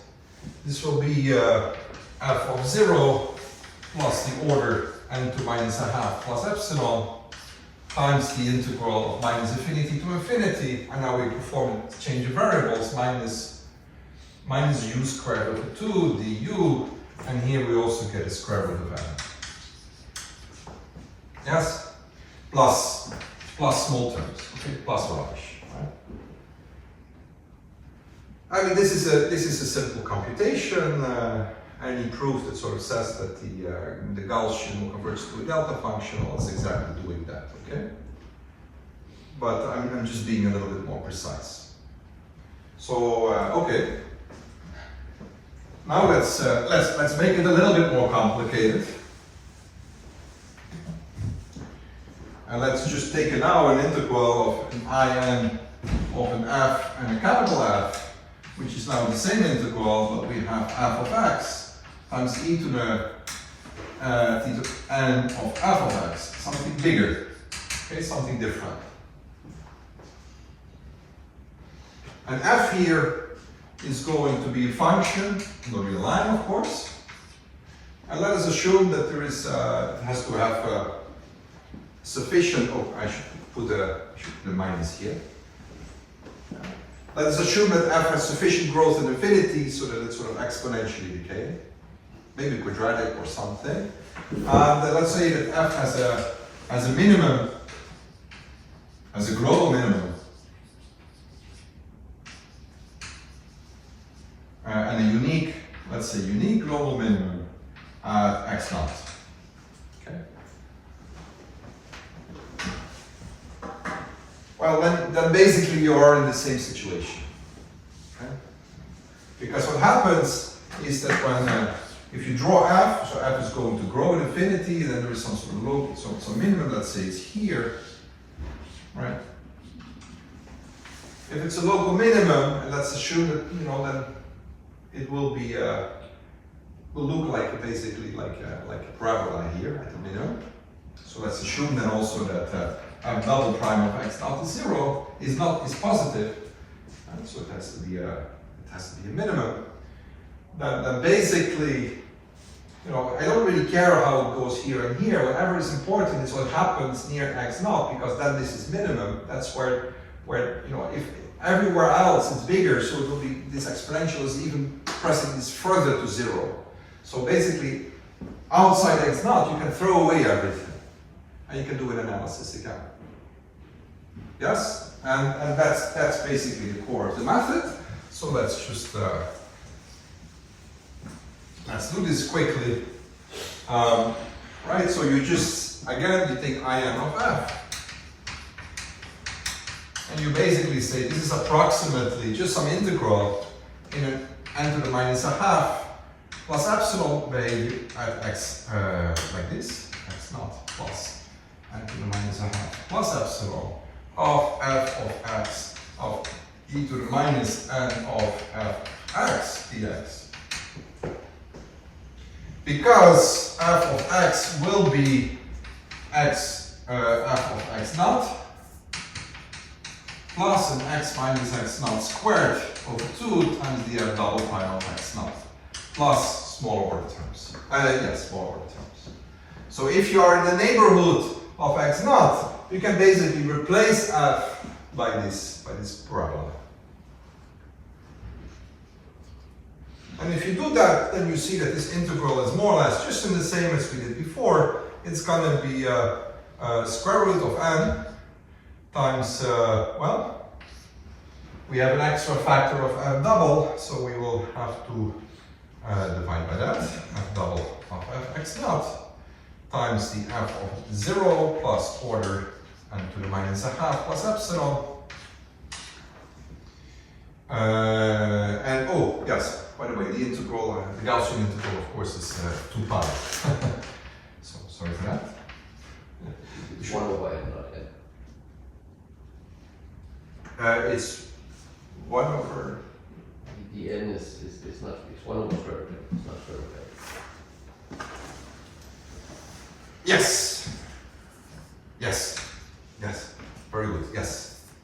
Of course, yes, because we have to multiply by square root of n to get the delta function. Yes, sorry, yes. So, right, so we have this form. Okay? Yes, very good. Right, and the other terms are just you can throw away. So that's the method somehow, right? So, now you could also have situations that maybe you don't have one, global minimum, but the global minimum could be attained in several points, right? Then, okay, you have to take contribution of all these points. Yes, you have to do this at each point. So you just take some sum over, and you take just the sum over all the global minima. These are that's the leading term of the asymptotics. This is just a rather simple thing, okay? So it gets a little bit more interesting when you leave the real line and you go to complex integrals, right? I mean, now I erased it. No, I didn't. If you look at this, we have a similar kind of form. We have some parameters n that go to infinity, and our x prime and our x are so points in the plane. Everything will grow to infinity, so these will all be large parameters. So we have something like that, but then we have a complex integral. Okay, and how do you do with complex integrals? So let me just quickly say what is that. How do you do that? So suppose I have a contour. Now it's a closed contour, but it doesn't have to be closed. Of f of z times e to the n minus n of f of z. Okay. Now things are complex valued, and let's assume that f and f are, like, let's say, at least meromorphic, or just entire functions, or meromorphic, or rational, or whatever. I mean, that's what we have here, or it's something that is nice. Because then you can start to sort of move your contours also. Okay. Now you have a problem because you can move your contours. It's a good thing, but it's not exactly of this type. Okay. It could be we have complex exponentials, so we could have high oscillations, right? And typically, what you will have actually, if you see this method in practice, is that you start with something that is highly oscillating, and then you cannot really do anything. However, you can deform contours, and deforming the contours could mean that you go from somewhere where things are highly oscillating to somewhere where something is smooth. Okay? And the idea is the following. The idea is the following. Find critical points for f. Okay, so we want to solve f prime of z is 0. And okay, so these are the points where we should have a minimum, right? This is what you had before. Like this is to candle this for a minute. Now, the problem, the minimum of what? These are complex values. Okay. Well, we want to make sure that the real part sort of is decaying. So what is important is that we have something like the real part that is sort of growing somehow. Right? So we want to deform our contour so that it maybe passes to a critical point, maybe several critical points, but then somehow from these points the real part is decreasing. Okay, that's what you would like to do. Okay. Well, let's think about it. I mean, I hope you remember this from complex analysis, but the critical point for f, if you look at the real part of f, it will be a saddle point. Okay? So the real part at a critical point, so if f prime of z naught is 0, then z naught is a saddle point. Okay, and also w prime z naught is not equal to 0. Right? So it's a simple critical point. It's a saddle point for the real part of f. Right? It's a saddle point. So we have a nice saddle. Okay, if I want to make sure that I deform my contour in a way that you know f will, the real part of f is increasing, so I sort of approximate a Gaussian for the real part. Yes, and then okay, on the saddle I just put the contour so that it goes up, you know, on the back and the front, so that it goes up as much as possible. Okay. And then what I try to do is to sort of continue. Once I do that, I try to continue in the direction. I try to continue my contour in a direction that the real part is increasing the most. Yes? Yes, it's sort of clear? So what you do then is you try to continue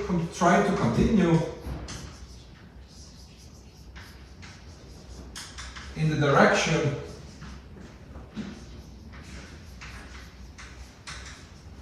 of, we put it the gradient of the real part of f, okay, as a function of two variables. Yes.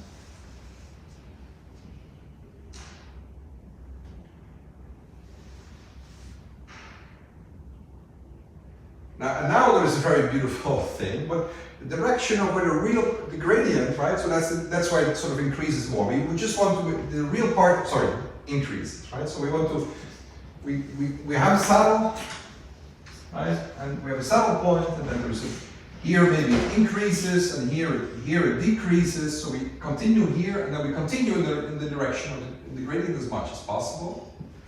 And now there's a beautiful statement that says that if you continue, the direction of the gradient is tangential to where the imaginary part is constant.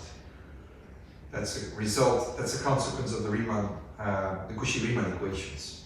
So that's that if you forgot about it, look it up.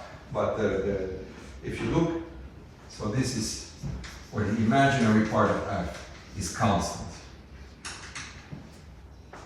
This is just, that's just Cauchy-Riemann equations. You write them down, you see it. Okay? So the idea is the following. You find your critical points, and then you identify the level lines for the imaginary part through the critical points. And then you try to, okay, and these are contours of steep, you know, where the real part increases the most, or increases the most, or decreases the most. And then you just choose your contour, you try to deform your contour so that it continues along this line where it sort of increases the most, and then you have actually basically a Gaussian integral again. And you're back. And then this will be then more or less, again, just, well, 1 over the square root of n times, and I'll write this just in a sloppy way, 2 pi times the square root of n times f double at z naught. Times the f and z naught, more or less. That's sort of the asymptotics. Yes. And now you have to be a little careful because this is a complex number. How do you take the square root? Yes, this you have to be careful about. Okay, so this is just a strategy find these critical points, try to deform your contour so that it works, okay? It's a strategy, it's not a theorem. And you have to apply this every time again, you have to think again, okay? Is this okay? Is this okay, clear? Did anybody see this before, or not really? Not really, yeah. I know one person saw it before, but he should. But let's see. Let's apply this complex method in a very nice way. Okay. So my standard example to illustrate this technique in a nice simple fashion is by looking at the area equation. Okay. So this is the area equation. And the area equation, you might remember from the first lecture, area functions, they appear in these gap probabilities, the largest eigenvalue of a random matrix. Maybe you forgot. They will appear again. Okay, so this area equation, this is a very important equation, so it's a very nice example for this method, but it's also an important example to remember because you will see it in this analysis quite a bit. Okay? And the area equation is a very nice equation. It's the y double of x times y of x. Okay? So it's just a second order differential equation, linear, but it's not homogeneous, right? So there's an x there. This is an extremely important equation in physics. Why is this an important equation in physics?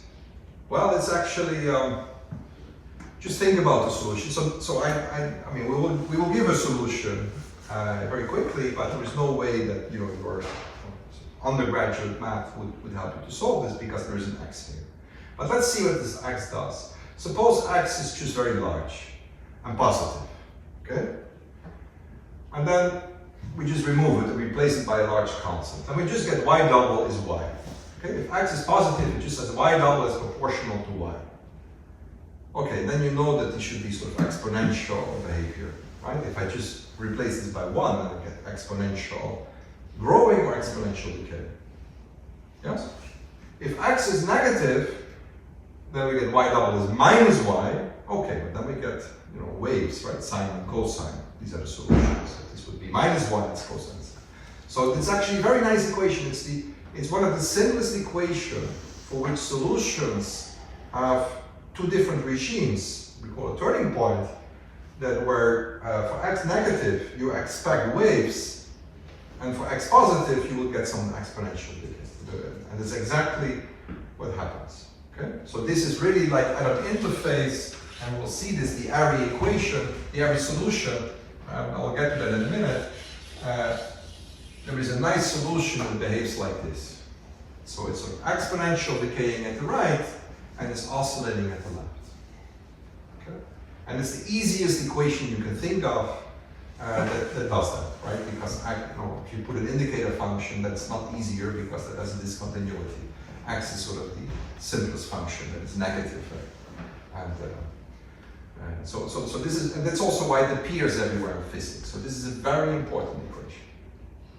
Okay? Now, let's really see that there is a solution that does that. Okay? So I claim that you can find immediately all solutions to this equation in a nice integral form. I can look at yj of x. Okay, I take an integral here, and I guess I take 1 over 2 pi I times a contour gamma j of e to the t cubed over 3 minus xt dt. And t here is a contour such that we have an exponential of a cubic term. This t here, we need, when t goes to infinity, we need that this is exponentially decaying. So we have a contour like that, which goes at the end with an angle infinity times e to the pi I over 3, and here is e to the minus pi I over 3. And then I have maybe another contour, I can integrate like this, I can integrate like that, I can integrate like that. So I have basically immediately 3 sort of solutions. But, right? Let me just quickly, is it obvious, by the way, that this is a solution to everybody? You know, if you take, this is just Laplace math, I mean, this is just a Fourier transform or Laplace transform.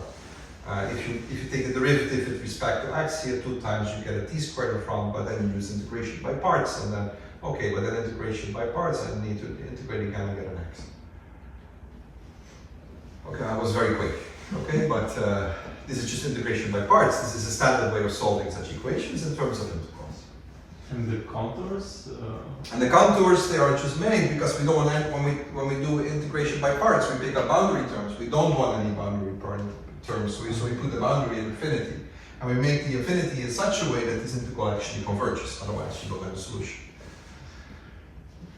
Okay, so this is and it's also clear that we can have, it's a second order differential equation, so gamma 0 and gamma 1 and gamma 2, they both give you solutions, but they should be linearly independent, but you also see that the sum of the 2 contours is 0, so if you want, you can forget about the 2. Right, so the y, actually the y0 plus y1 plus y2 is 0. But still, in the literature, it's nice to actually to keep all 3. Why not? For symmetry. So now I claim that y naught.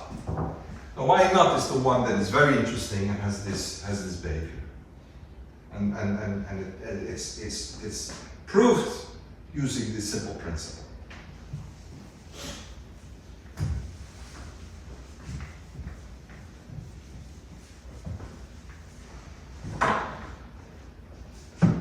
Okay, so what I'm going to show, and this, okay, let me put this in a lemma. Right, so y0, let me put this in a lemma. Well, let me just do only, let me only do one part, not to lose too much time. Let me just state only that y0 of x is e to the minus 2/3 of x 3 over 2 over 2 square root pi times x to the 1/4 when x goes to plus infinity. Which means, I mean, this is with smaller terms, right? So I mean, this is the dominant asymptotic term. There are more terms, so you can do a whole expansion if you want. Okay, and here, if x goes to minus infinity, let me give it anyway. X to the 3 over 2 plus pi over 4 divided by the square root of pi times minus x. This is not really important, so if you want to copy, but this is especially the last thing we will never use, so don't worry, I just want to keep it for completeness. Okay.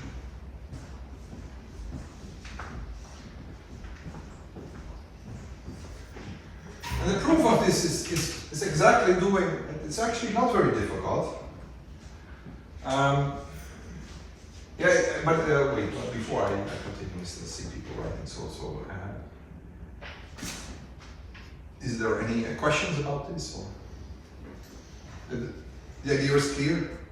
Right? So we see there is sort of oscillations. Okay, there is these strange powers. Okay, but there is oscillations and there is exponential decay. That's the important thing.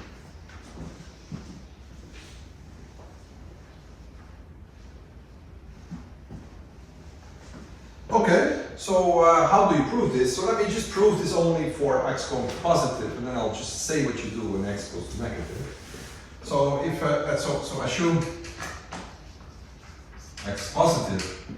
I'm going to write my integral a little bit because the first thing you have to realize is that okay, when x is large, we don't really have it in the form that we had before. Before we had like e to the large parameter times a function, and now we have a function and the large parameter is included. So what do? We put the x in front. Okay? So how do we put the x in front? We just take, change the variables, 1 over 2 pi I times gamma I times gamma 0 of e to the x 3 over 2 times t squared, t cubed over 3 minus 3 minus 1 minus t dt, and if we do that, then we have to make up, we get an x over half, right? I scale by t by x to a half. Just that puts a 3 over 2 in front, and then it's of the same form as I had before. When this exponential, when this x becomes large, I somehow need to find sort of, okay, well, actually, I hope I did it right. Yes, I did it right. At least according to my notes, it's correct. It's a little, I had a minus sign before, so now we need to look at the global maximum. I have to be a little careful now, so we have to have a global maximum now for this guy. There's no minus sign. Okay, doesn't really matter. Okay, so now we have to find the saddle points of this function, and the saddle points of this function are, of course, very easy. They're just at the saddle point function phi t is t cubed over 3 minus t, and phi prime of t is t squared minus 1, and the phi double prime of t is 2t. So we see clearly that we have two saddle points, one at plus 1 and one at minus 1, and the second derivatives are non-zero, so they really behave like a global maximum in this case. So these are saddle points. Okay, so okay. Good. So what I do now is do the following. I'm going to take xy plane, so this is the complex plane. I have a pole at 1, I have a pole at minus 1, and I know that for the real part, this is going to be a saddle point. Okay? So now I need to know what happens in the neighborhood of this point. Well, t squared, t cubed over minus t, so this is actually on the real line, this is a minimum, yes? So it's also clear that if we look at where the imaginary, we need to now to look at where the imaginary part of phi t equals the imaginary part of phi 1, right? Because I said these contours are the ones where either the real part will increase a lot, or it will decrease, a lot. Now, if I'm clearly phi t for t real, phi is real. So if I continue in these ways, these are contours of steepest ascent. So if I go from here to there, these are steepest ascent. I go very high up. I don't want to go up. I want to go down because I don't have the minus sign. Okay. Fortunately, there are some other contours that go from here to there. Okay, and then what? What are going to happen? What's going to happen with these contours? Well, the first thing you do is you plot Mathematica and you ask what happens. I mean, it's not a very difficult equation. If you write t as a complex parameter, this is just some algebraic relation, but you can actually also be smart. Okay? I claim that this imaginary part, this level line, has to cannot just end somewhere, cannot stop somewhere. All right? Because if it stops somewhere, there needs to be a special point. Something needs to happen, because this is just smooth function. This will always be an arc everywhere. It can only stop to be an arc if I hit something. What can I hit? A pole, maybe not a critical point. Okay. Well, there are no poles, so I cannot hit a pole. So either I go to there's actually a pole at infinity. So I have to continue all the way to infinity. Or I end up in this point. Okay? But I know that I can never end up in this point. Why not? Well, there's several ways of seeing that. Well, if I continue, I claim I always stay in this quadrant. Because I can never hit this part, because I'm decreasing here. We were increasing there, so there's no way I can hit this. Can I hit the boundary here? No, because the imaginary part of there. Can I hit there? No, the answer to that is no. Why not? Because the real part there is 0.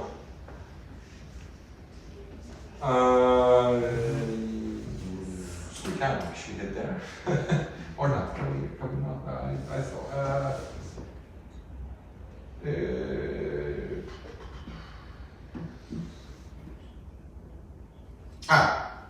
Yeah, the imaginary part of this guy here is 0, right? And the imaginary part of this guy here on the imaginary axis is never 0. Unless you are in 0. but you will not end up in 0 because that's the real part isn't real. So there's no way you can leave this, so it has to go to some contour there. It also has to go by symmetry to some contour there, but that looks very much like the shape of gamma 0 that I had. So I can move gamma 0 to this integral, and then everything comes from this part. So this is just by, this will just be x to a half. Now you have to integrate, you have to introduce new variables. I just claim that if you look at e to the x cubed over 3 at phi of 1, but at phi of 1 we get minus 2/3. And then we also get the derivative at 1. And we get also a square root of this guy. So we get e to the 3 over 4, and then we have a square root of 2 pi. And then there is also a square root, I guess, of the derivative, second derivative. And well, that should be it. And lo and behold, half divided by 3/4 minus 3/4 is a quarter. Square root 2 times square root 2 is 2, and square root pi is square root pi, and I have this guy. Okay, perfect. That was a very quick computation. Yes? It's not important to have these details, so you don't have to write this down. It's in the notes, and it's not so important, but it's very nice computation. Now, what happens when x is negative? When x is negative, actually you cannot do this 3 over 2 because then you have a negative square root. So you actually have to scale by minus x to the 3 over 2. Then this becomes a plus. The saddle points will be on the imaginary axis, and you pick up both saddle points, and they are complex exponentials, and the sum of complex exponentials give you the sum. It's very in a nutshell what happens. Okay, it's a nice computation. Do it yourself. I hope you can do it from what I've done. I mean, there's only one way to learn this method, and this is just do 20 of those exercises, and then you're very bored, but you understand how it works. Okay. Very good, very good. Okay, so how much time do I have left? Very good, so we have 20 minutes to prove everything. Yes, this is, that's great. Yes, okay, any questions about this? No? Probably, or maybe there are, but homework, yes.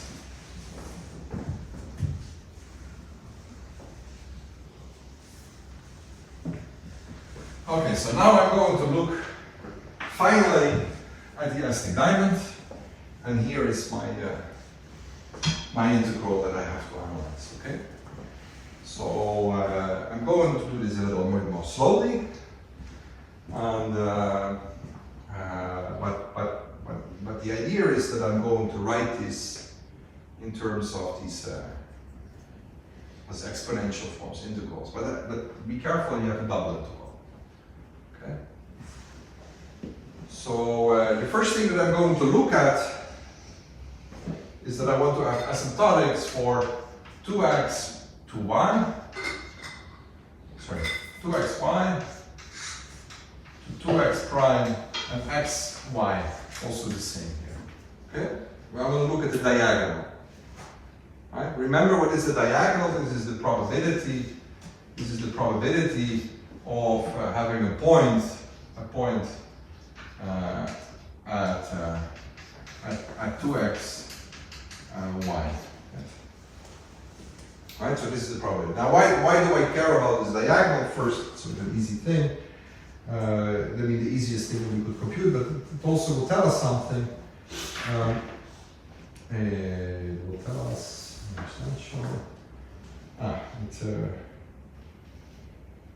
Okay, so let me just remind you that on these pictures, the Aztec Diamond, we had a circle. Right? We had a circle. All the disorder was inside the circle, right? And everything here was frozen. Frozen, this means that the probability of having a point here was going to be either 0 or 1. Okay, so if I prove that it's either 0 or 1, then I'm done. Yes?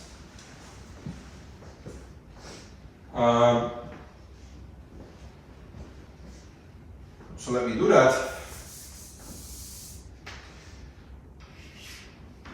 So I also need to show, let's say that I take a point x, y, we also need to scale x and y, so we will actually not look at this, we will introduce scale variables, we will look at 2n psi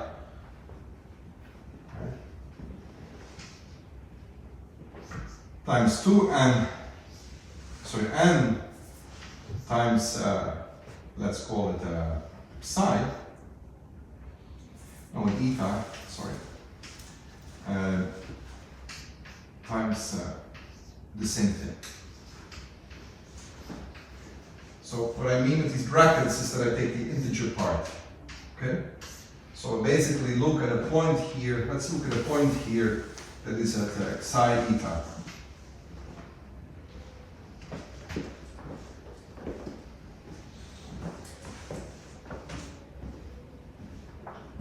Right? Or 2 psi eta, okay? So I take a point where psi is in 0 to 1 and eta is in minus 1 to 0.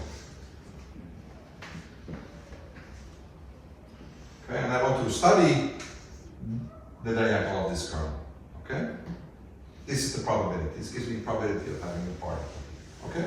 And I just put in these integers. I will drop them in a moment because they make things look horrible and they're not really relevant. But I have, strictly speaking, I have to take the integer part because it's an integer valued process. Okay. Yeah. So it's not obvious to me how you translate from the psi and the eta to the points on the Aztec Diamond, right? Because we had all these maps of, we changed it to these non-intersecting paths that you stack on top of, like. Yes. Okay. Yes. Will this be present when we do the calculation eventually, or? So let me write the formula first. And I think, I mean, I realized that I didn't really make this map from tilings to paths, very precise. I just do it with some quick. And maybe it's good actually. Can we do this? I want to have these pictures up so that it's more clear. But please, if there is a desire for me to make this more explicit in the next lecture, I will be happy to do that. But let me write first the formula. Okay, so actually, yeah. Okay, so this curve K here, I will not write an argument. I will just write it as 1 of xi prime. Psi is bigger than xi. Xi is less than xi prime times. Oh no, actually I'm on the diagonal. So in the diagonal already one thing is nice. This term is not present. So that makes it easier. So I only have the second term, and then I have a 1 over 2 pi I squared times an integral over dz times the integral over dw. And then I claim there is an e to the n times f of w.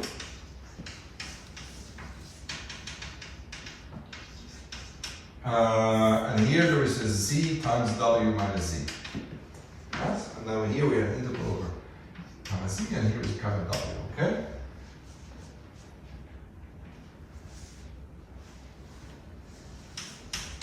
And now fw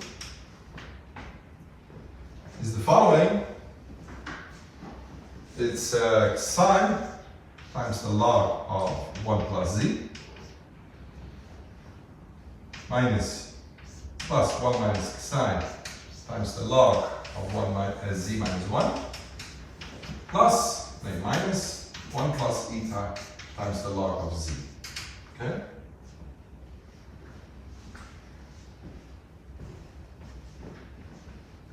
I mean, this is all there is, okay? And so what is psi and eta now? So I'll tell you because I cheated a little bit. So we have the Aztec Diamond. We put this at 0, 0. We had a scale was n, right? It was n, right? It was size n, right? So now I'll put this That's the, so this is really correct action. So if you have here, you can put this at 1, 0, right? So this is scaled by n. You should think of this as n, but I have rescaled everything. This is -1, sorry, 0 to -1. And this is 1 to -1. Okay? And this is now the psi and eta coordinates. And yeah, this is the Aztec Diamond, and we will have an Arctic circle in the middle. Okay, so these are the coordinates. Does this make it clear? Sure. Yeah. Now the paths, I made a little step because these paths, they went, you know, I made them move up and down, right? I undid this transformation again. All the paths are going down. So that was maybe very good you could ask the questions because I do this a little silently. There is just a simple shift in the y prime. If you take y prime plus y plus x here as a new variable, then you will indeed end up with this guy in this way. So there is a lot of transformations here that I don't say. And please, if you feel that I would like to see this spelled out explicitly, then I will do that. That's also. But now the coordinates hopefully are clear. Yeah.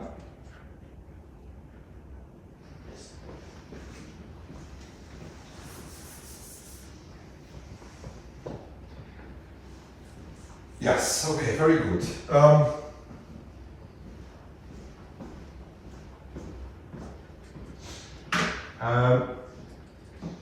Okay. So what we have to do is the following. We have to find. So there is a complication here. We have two integrals, and they are connected by this w minus z. Right? But in a sense, they're just one integral, right? Because w minus z does not depend on n. So I can just think of the w integral as an integral that I have to do a saddle point analysis for, and then I do the integral over f also of z.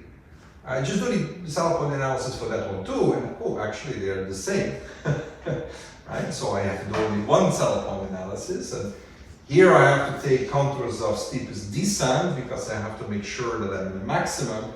Here I have to make sure that I'm in the minimum. So I see things that I want to do, and I just have to make sure that when I start deforming this contour, I don't hit this pole. And I will hit this pole. And that's actually an important point. Okay? But when I hit a pole, it's not really a problem, right? Because the residue at w minus z is just w, 1 over w. Because this cancels against that. Not a problem. At all, yeah, I mean, complex analysis should be forbidden. It's so magical, you know, that this all works and contains everything. It's so beautiful and magical that anyway. So let's do it. Let's start computing the critical points. So Fw of I wrote W, I should write Z. It doesn't matter, it's Z or W, it's the same. So let's compute critical points. By the way, nobody complained about this, but I'm taking logarithms. Everybody okay with the logarithms? It's complex logarithms, so I have to talk about branching. Don't worry about the branching because in the end I will just, you know, multiply. I mean, these are actually integers, right? Because in the end, if you really look at what happens in the branch, you'll pick up a factor 2 pi I, but you know, you should really think of these exponentials just as factors like that. You know, they will cancel out, so you don't need to worry about that. Okay? So whatever branch you makes you happy. Okay? I mean okay. When you write a paper, maybe you want to say a few more words than I do now. But, okay. So what is the f prime of z? Well, it's going to be the psi over 1 plus z plus 1 minus psi over z minus 1 plus minus 1 plus eta divided by z. Okay? And I claim that we can write this in a very nice simple form. We can just write this as one fraction, so let me not try to do this on the board.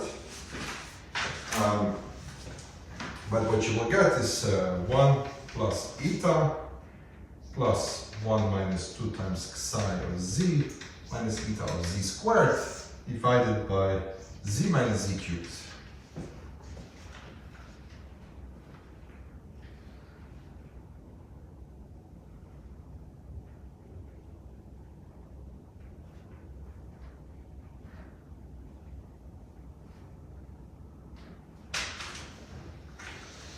Okay, and if we want to set this to 0, we just need to set this guy to 0. Yes? And if we set that guy to 0, it's just a quadratic equation. I mean, this we know how to solve. So we basically, we find the saddle points. Okay, it's easy. There are always two saddle points. Okay. I should have done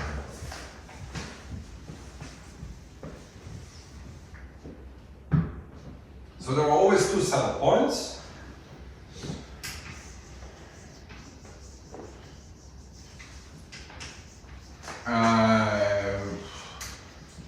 Well, maybe you could have a double root also, of course, but there are always two. So and then there is it could be complex conjugate. Right? I mean, it's a real equation, so these are either complex conjugate or they are both real. Okay, and what decides this? Well, it decides the discriminant, and okay, let me just not, this time of the hour it's not good to improvise. So let's give you the discriminant is 1 minus 2 times psi squared plus 4 times eta times 1 plus eta, which I can write as 4 times psi minus a half squared plus 4 times eta plus a half squared minus 1. That's the discriminant.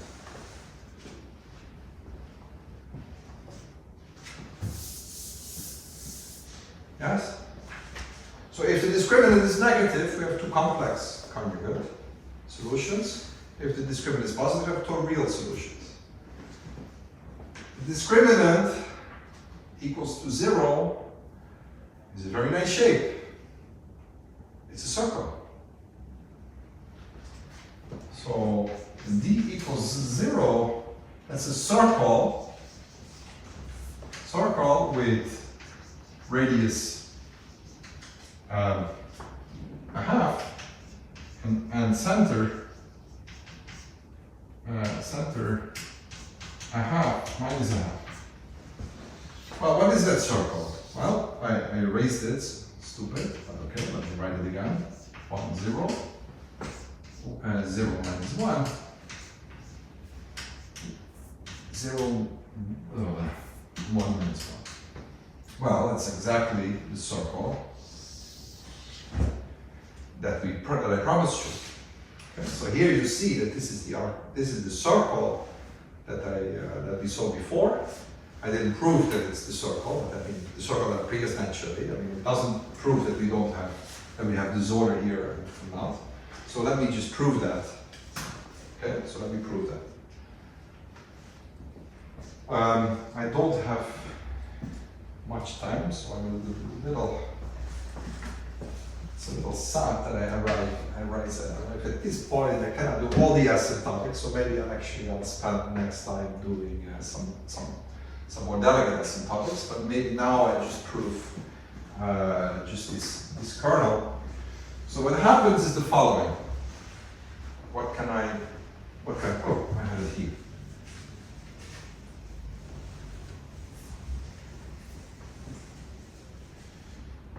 So suppose I have two real saddle points. Okay, so let me just sketch. I'm going to sketch things. Okay, I'm going to sketch things. So there is a possibility of having two real saddle points. Okay, and there is a situation. Now I don't know where it is exactly, but there is a situation that we have saddle points here at -1, and then 0 and 2, 1. Okay, we have two saddle points. There is a situation like that. I believe it's this one, but now I'm not sure. Okay, I just want to sketch how you do it because you have to do all these 4 cases separately. Okay, so I just want to sketch, right? Now you can show that you know the saddle point that goes from here, right, for F is going to have a contour that goes like this, and this is a contour that goes like this, okay? And now let me quickly check, right? So this is a contour of this, the steepest descent, and this is steepest ascent. Did I do that now correctly? No, it's the other way around, right? This is ascent.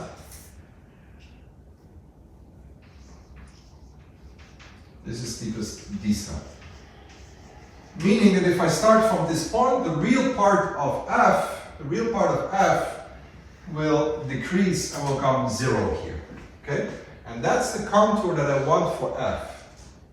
Because this one here, so here, on this point, on this contour, the real part of F is maximum. Okay? At this point. And if you follow this part of steepest descent, you have to prove that it's like this, but I'll just tell you that it's like that. And at this point, the real part will be minimal. Okay? Which is the one you want to take for the e to the minus n of F. They do not intersect, so you don't have to worry about the pole. Okay? So if you do the details, what will happen is that this will just be the exponential of this guy, and this will be the exponential of that guy. And the difference of the two will be strictly positive.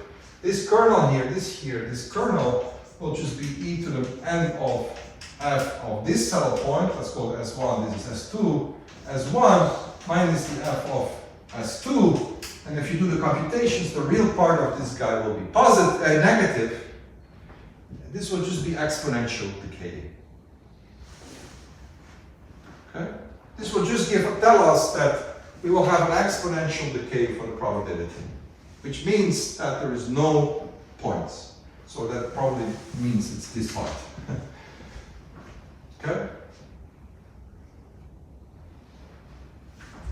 Okay, I sketched it, and maybe I'll say a few more words next time about this. So now, maybe I just want to go a little bit into a different situation when you're inside the circle, because that's where it becomes interesting.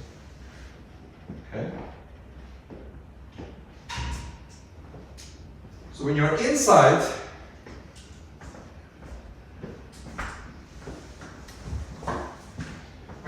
the circle, then you will have two saddle points that are complex conjugate.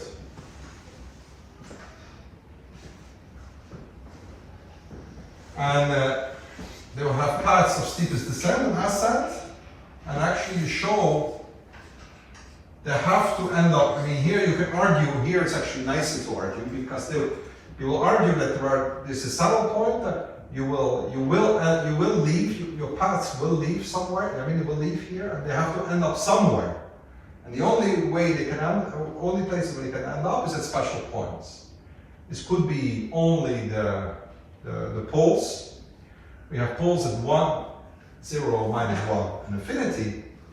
And then you just check what are the possibilities that they could happen. And you see that the green cannot enter in -1 because the real part there has the wrong sign.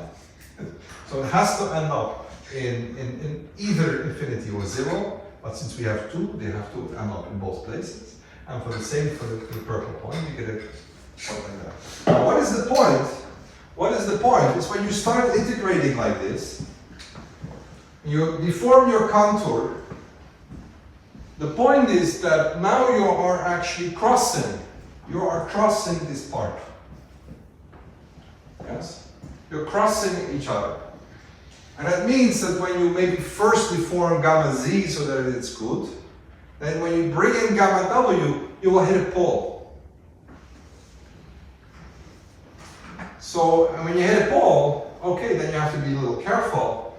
Then you will actually get a residue, but the residue was actually 1 over w. So what you will get here is x ray is an integral for this part of the integral of, so let's call this omega and this omega bar. This is the omega bar of omega of 1 over w dw. That's what you get. Over 1 over 2 pi I. That integral is easy to do. It's the log of w. And then you have the log of omega and log of omega prime and the log. So that's the log of omega minus the log of omega prime. And the log of a complex number is the argument. Right? So the real parts disappear. So you actually get 1 over pi times the argument of omega, the saddle point, at the point psi eta.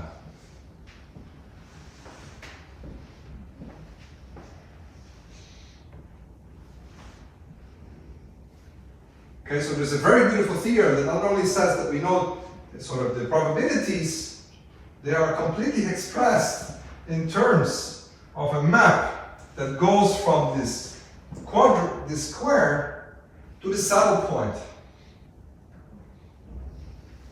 And if the saddle point is a complex conjugate, the argument of omega is non-trivial.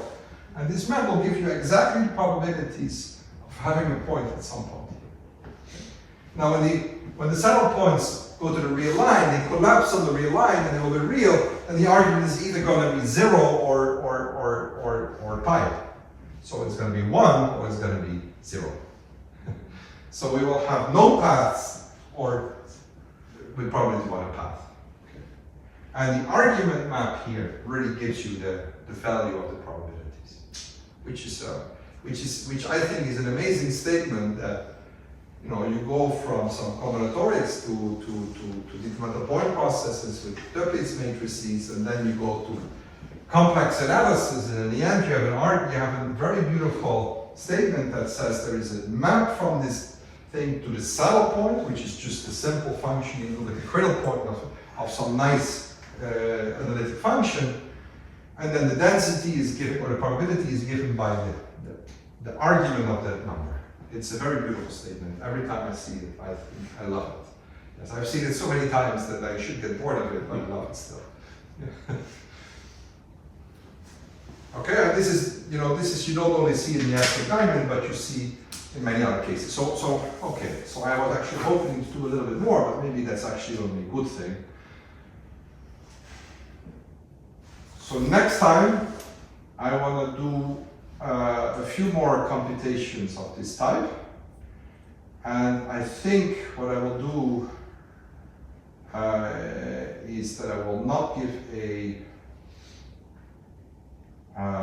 full 3-hour lecture. I might, because at some point I might somehow, what I want to do is maybe analyze a little bit what happens in the interior and in the boundary and say a few more words, but I don't think that will take 3 hours, but maybe that's not a bad idea. We just do half a lecture then, and then because otherwise I have to start in the middle of something. That's maybe not a good idea. So next time I will just finish more asymptotics of this type, and say a few more words about that, and maybe also look a little at the example of the hexagon that I mentioned last time, and I didn't speak about so much today, because there were some beautiful things also that we can see here.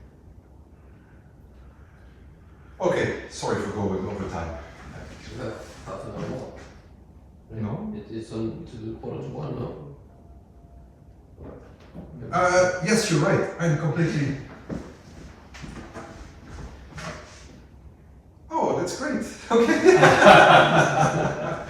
Okay, that's great. Okay. Wait. Okay. So what? Okay. This is all too confusing. Okay. Yes, I'm very sorry. Yes, I actually was thinking it was 5:15. Can you imagine? Okay. Then why did I rush this? Okay, very good. Okay, then I can actually do much more. That's very good.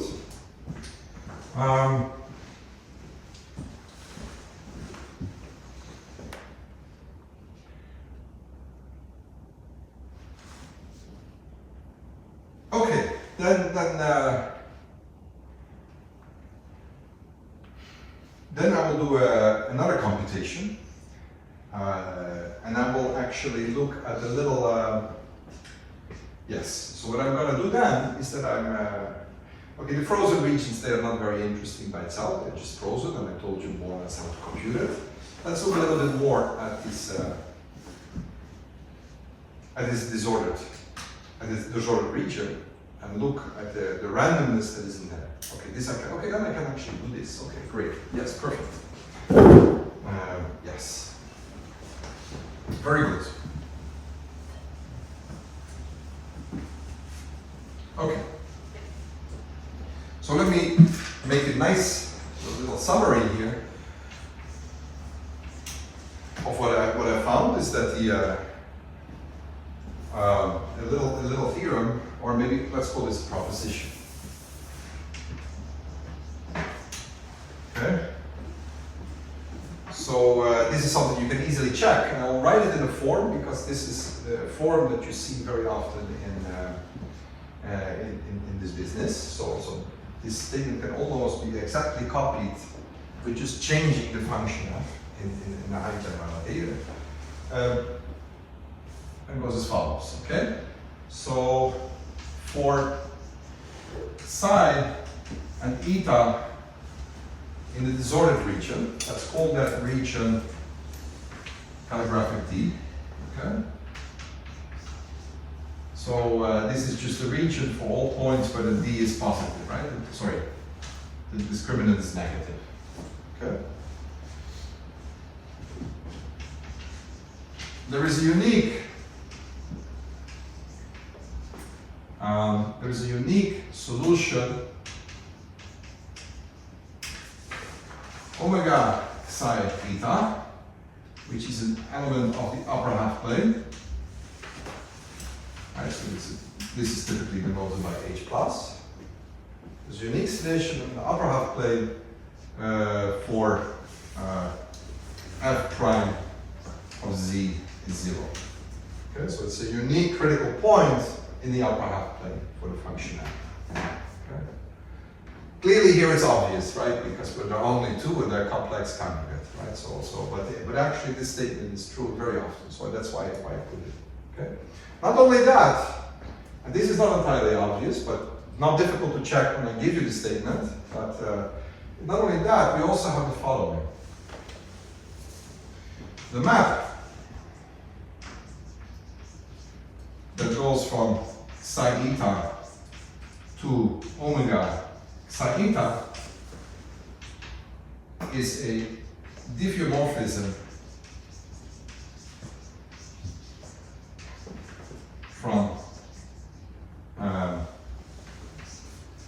from this calligraphic D, right? So the disordered region onto the upper half plane.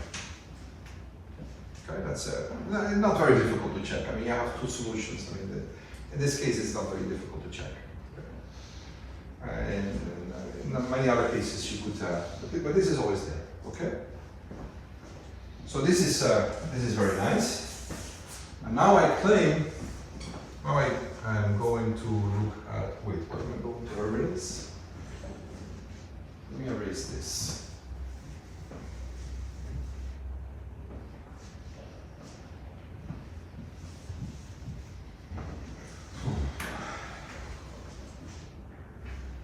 What can I do? Let's erase. Let me erase. Let me. Oh, the board is too small. Let me just maybe look at here. Okay. So we're gonna now look at a point here, psi eta. But I'm not gonna look just at psi eta. I'm gonna look at a window around psi eta. Okay, a small window. Okay. So I'm going to introduce some local variables. So I'm going to look at, let me call this x.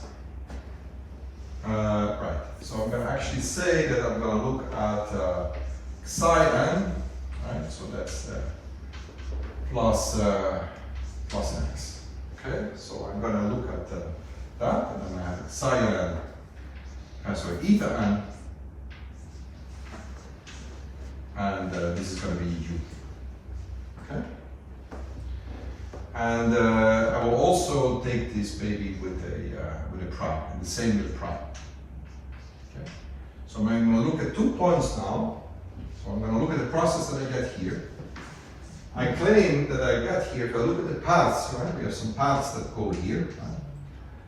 The paths, they form an incremental point process, and if I zoom in around this window, so I'm going to let n go to infinity. So I look here, but I let these points to be fixed.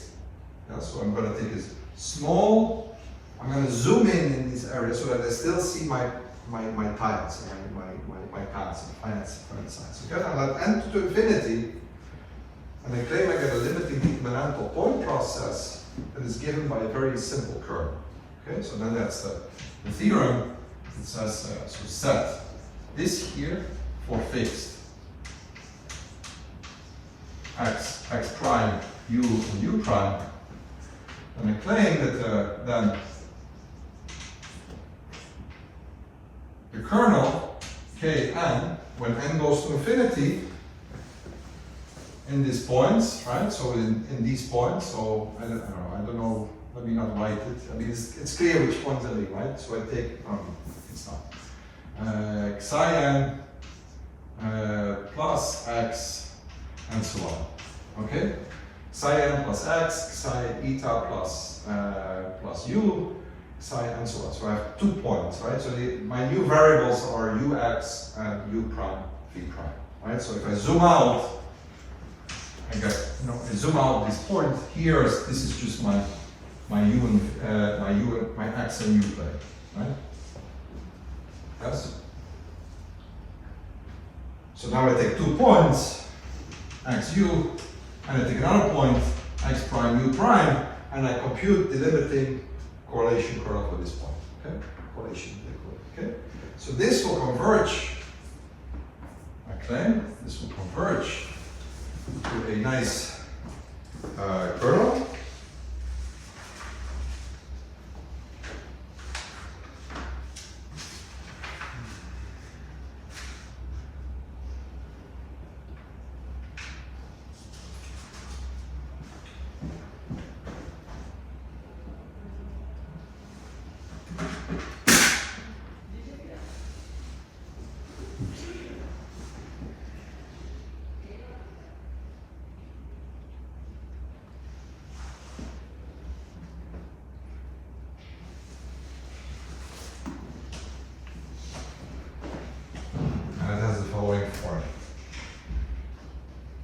It's okay,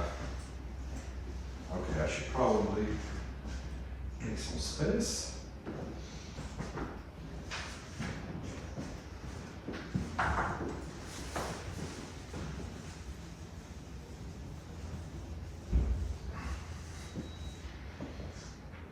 It's going to be minus the indicator function as usual. The indicator that x is less than x prime. Yes. And then I get 1 over 2 pi I times the integral of 1 plus z to the s prime minus s, oh sorry, x prime minus x times z minus 1 in the same way, x prime minus x times dz of c to the u prime minus u plus 1, of course, plus 1 over 2 pi I squared times the integral of omega bar of psi eta times omega psi eta times 1 plus z to the, oh yeah, same thing, x prime minus x times z minus 1 to the x prime minus x over dz over z to the u prime minus u plus 1. It's the same thing. Yes. Okay, so this is what I claim. That's my claim. Okay?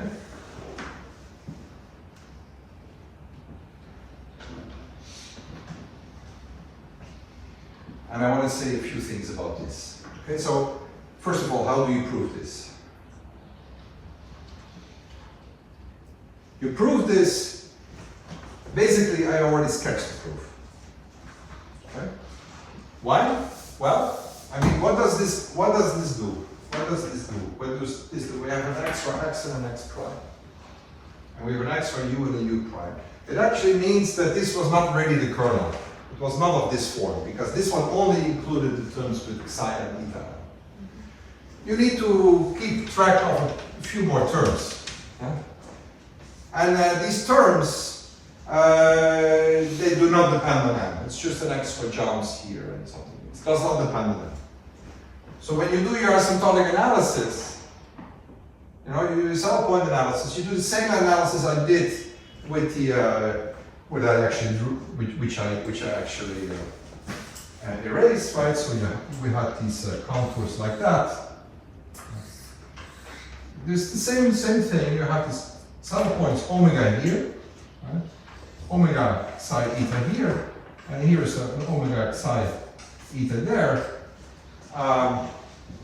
Okay, it's the same analysis. So when you cross this point, you get another saddle point. You pick up another saddle point, which exactly is the same integral.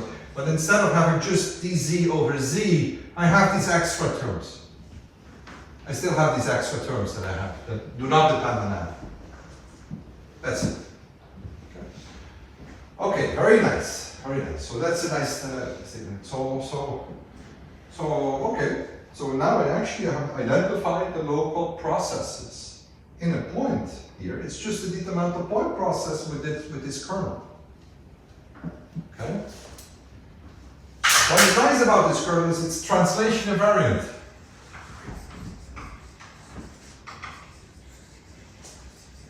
Right? Because everything just depends on the differences of the position. It doesn't depend on x and u, it depends on x minus x prime and u minus u prime. That's it. So it's sort of, if I would take this process and translate it, I don't change anything. So the laws doesn't change. The law is invariant on the translations. And it's also very nice because the whole thing is determined by this omega psi of eta. That's the parameter. So we get basically for any point in the plane, we get omega psi eta, we get a process here, different one. Okay.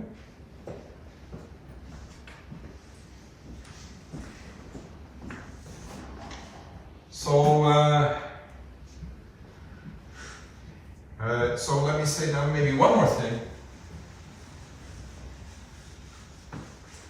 This was the kernel. This was the kernel in the two-dimensional kernel, right? So we have a two-dimensional process x, and these are all like this. This is in z, and this is in z. So this is a process on z squared. So now let's take a special case. Let's just take the case that u equals u prime. Oh, sorry, x equals x prime. So we're basically on a single line. We're gonna just cut everything on a single line. Then what happens with this kernel, right? So I can call this maybe, let me call this k infinity omega. Yes. What happens with this kernel? K infinity omega at x, and now I took I took x u, and the same x u prime, right? So these are the same. On the diagonal, okay, this term disappears, and the only thing that I get, we don't have a white 2 pi I, we took a residue, so 1 over 2 pi I disappears. This is going to be 1 over 2 pi I times the integral of dz over z to the u to the y, u prime minus u plus 1. And this is not a closed integral, this is the integral that goes from omega psi eta bar to omega psi eta. Okay?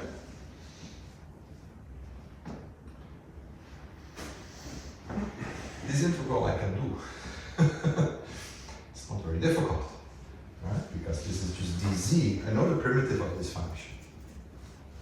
And if you do this, what you will get is 1 over pi times the sine of u minus u prime times the argument of omega sine u divided by u prime minus, okay, it's u prime minus u times u minus x.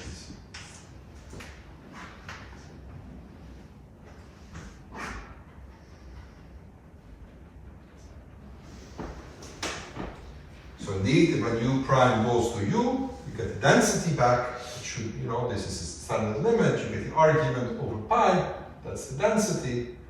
But this is also a nice kernel that I introduced in the first lecture, actually. This is a determinant point process. This is a Fourier transform of the indicator function on an arc.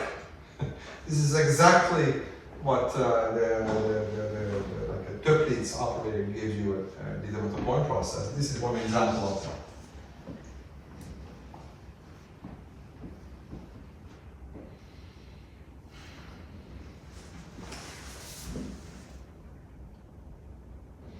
Okay, I think we're all saturated, and I cannot push a area analysis just in 5 minutes. So let me just stop here. So what I've proved now from the picture is that there is this Arctic circle. I mean, I sketch proof. So there is this Arctic circle, and there is nice limiting processes in the region, and they have these. They are sort of extensions of these kernels, the one-dimensional versions we have seen in the first lecture. These were exactly these translation cardinal kernels that you get from self-adjoint operators, and these are natural extensions, two-dimensional extensions of these processes that correspond to different cuts. Yes. Good. Okay. So maybe let's leave it there, and we continue next week. Now there might be a possibility that I have to postpone next week. You know, there were 9 lectures planned, and there was only 7 to be given. So I'm actually thinking that maybe next week I'll confirm that maybe next week we will skip and then we continue next week. But I will announce this on the website early. It might be, yeah. Okay. So that's I'll keep you updated.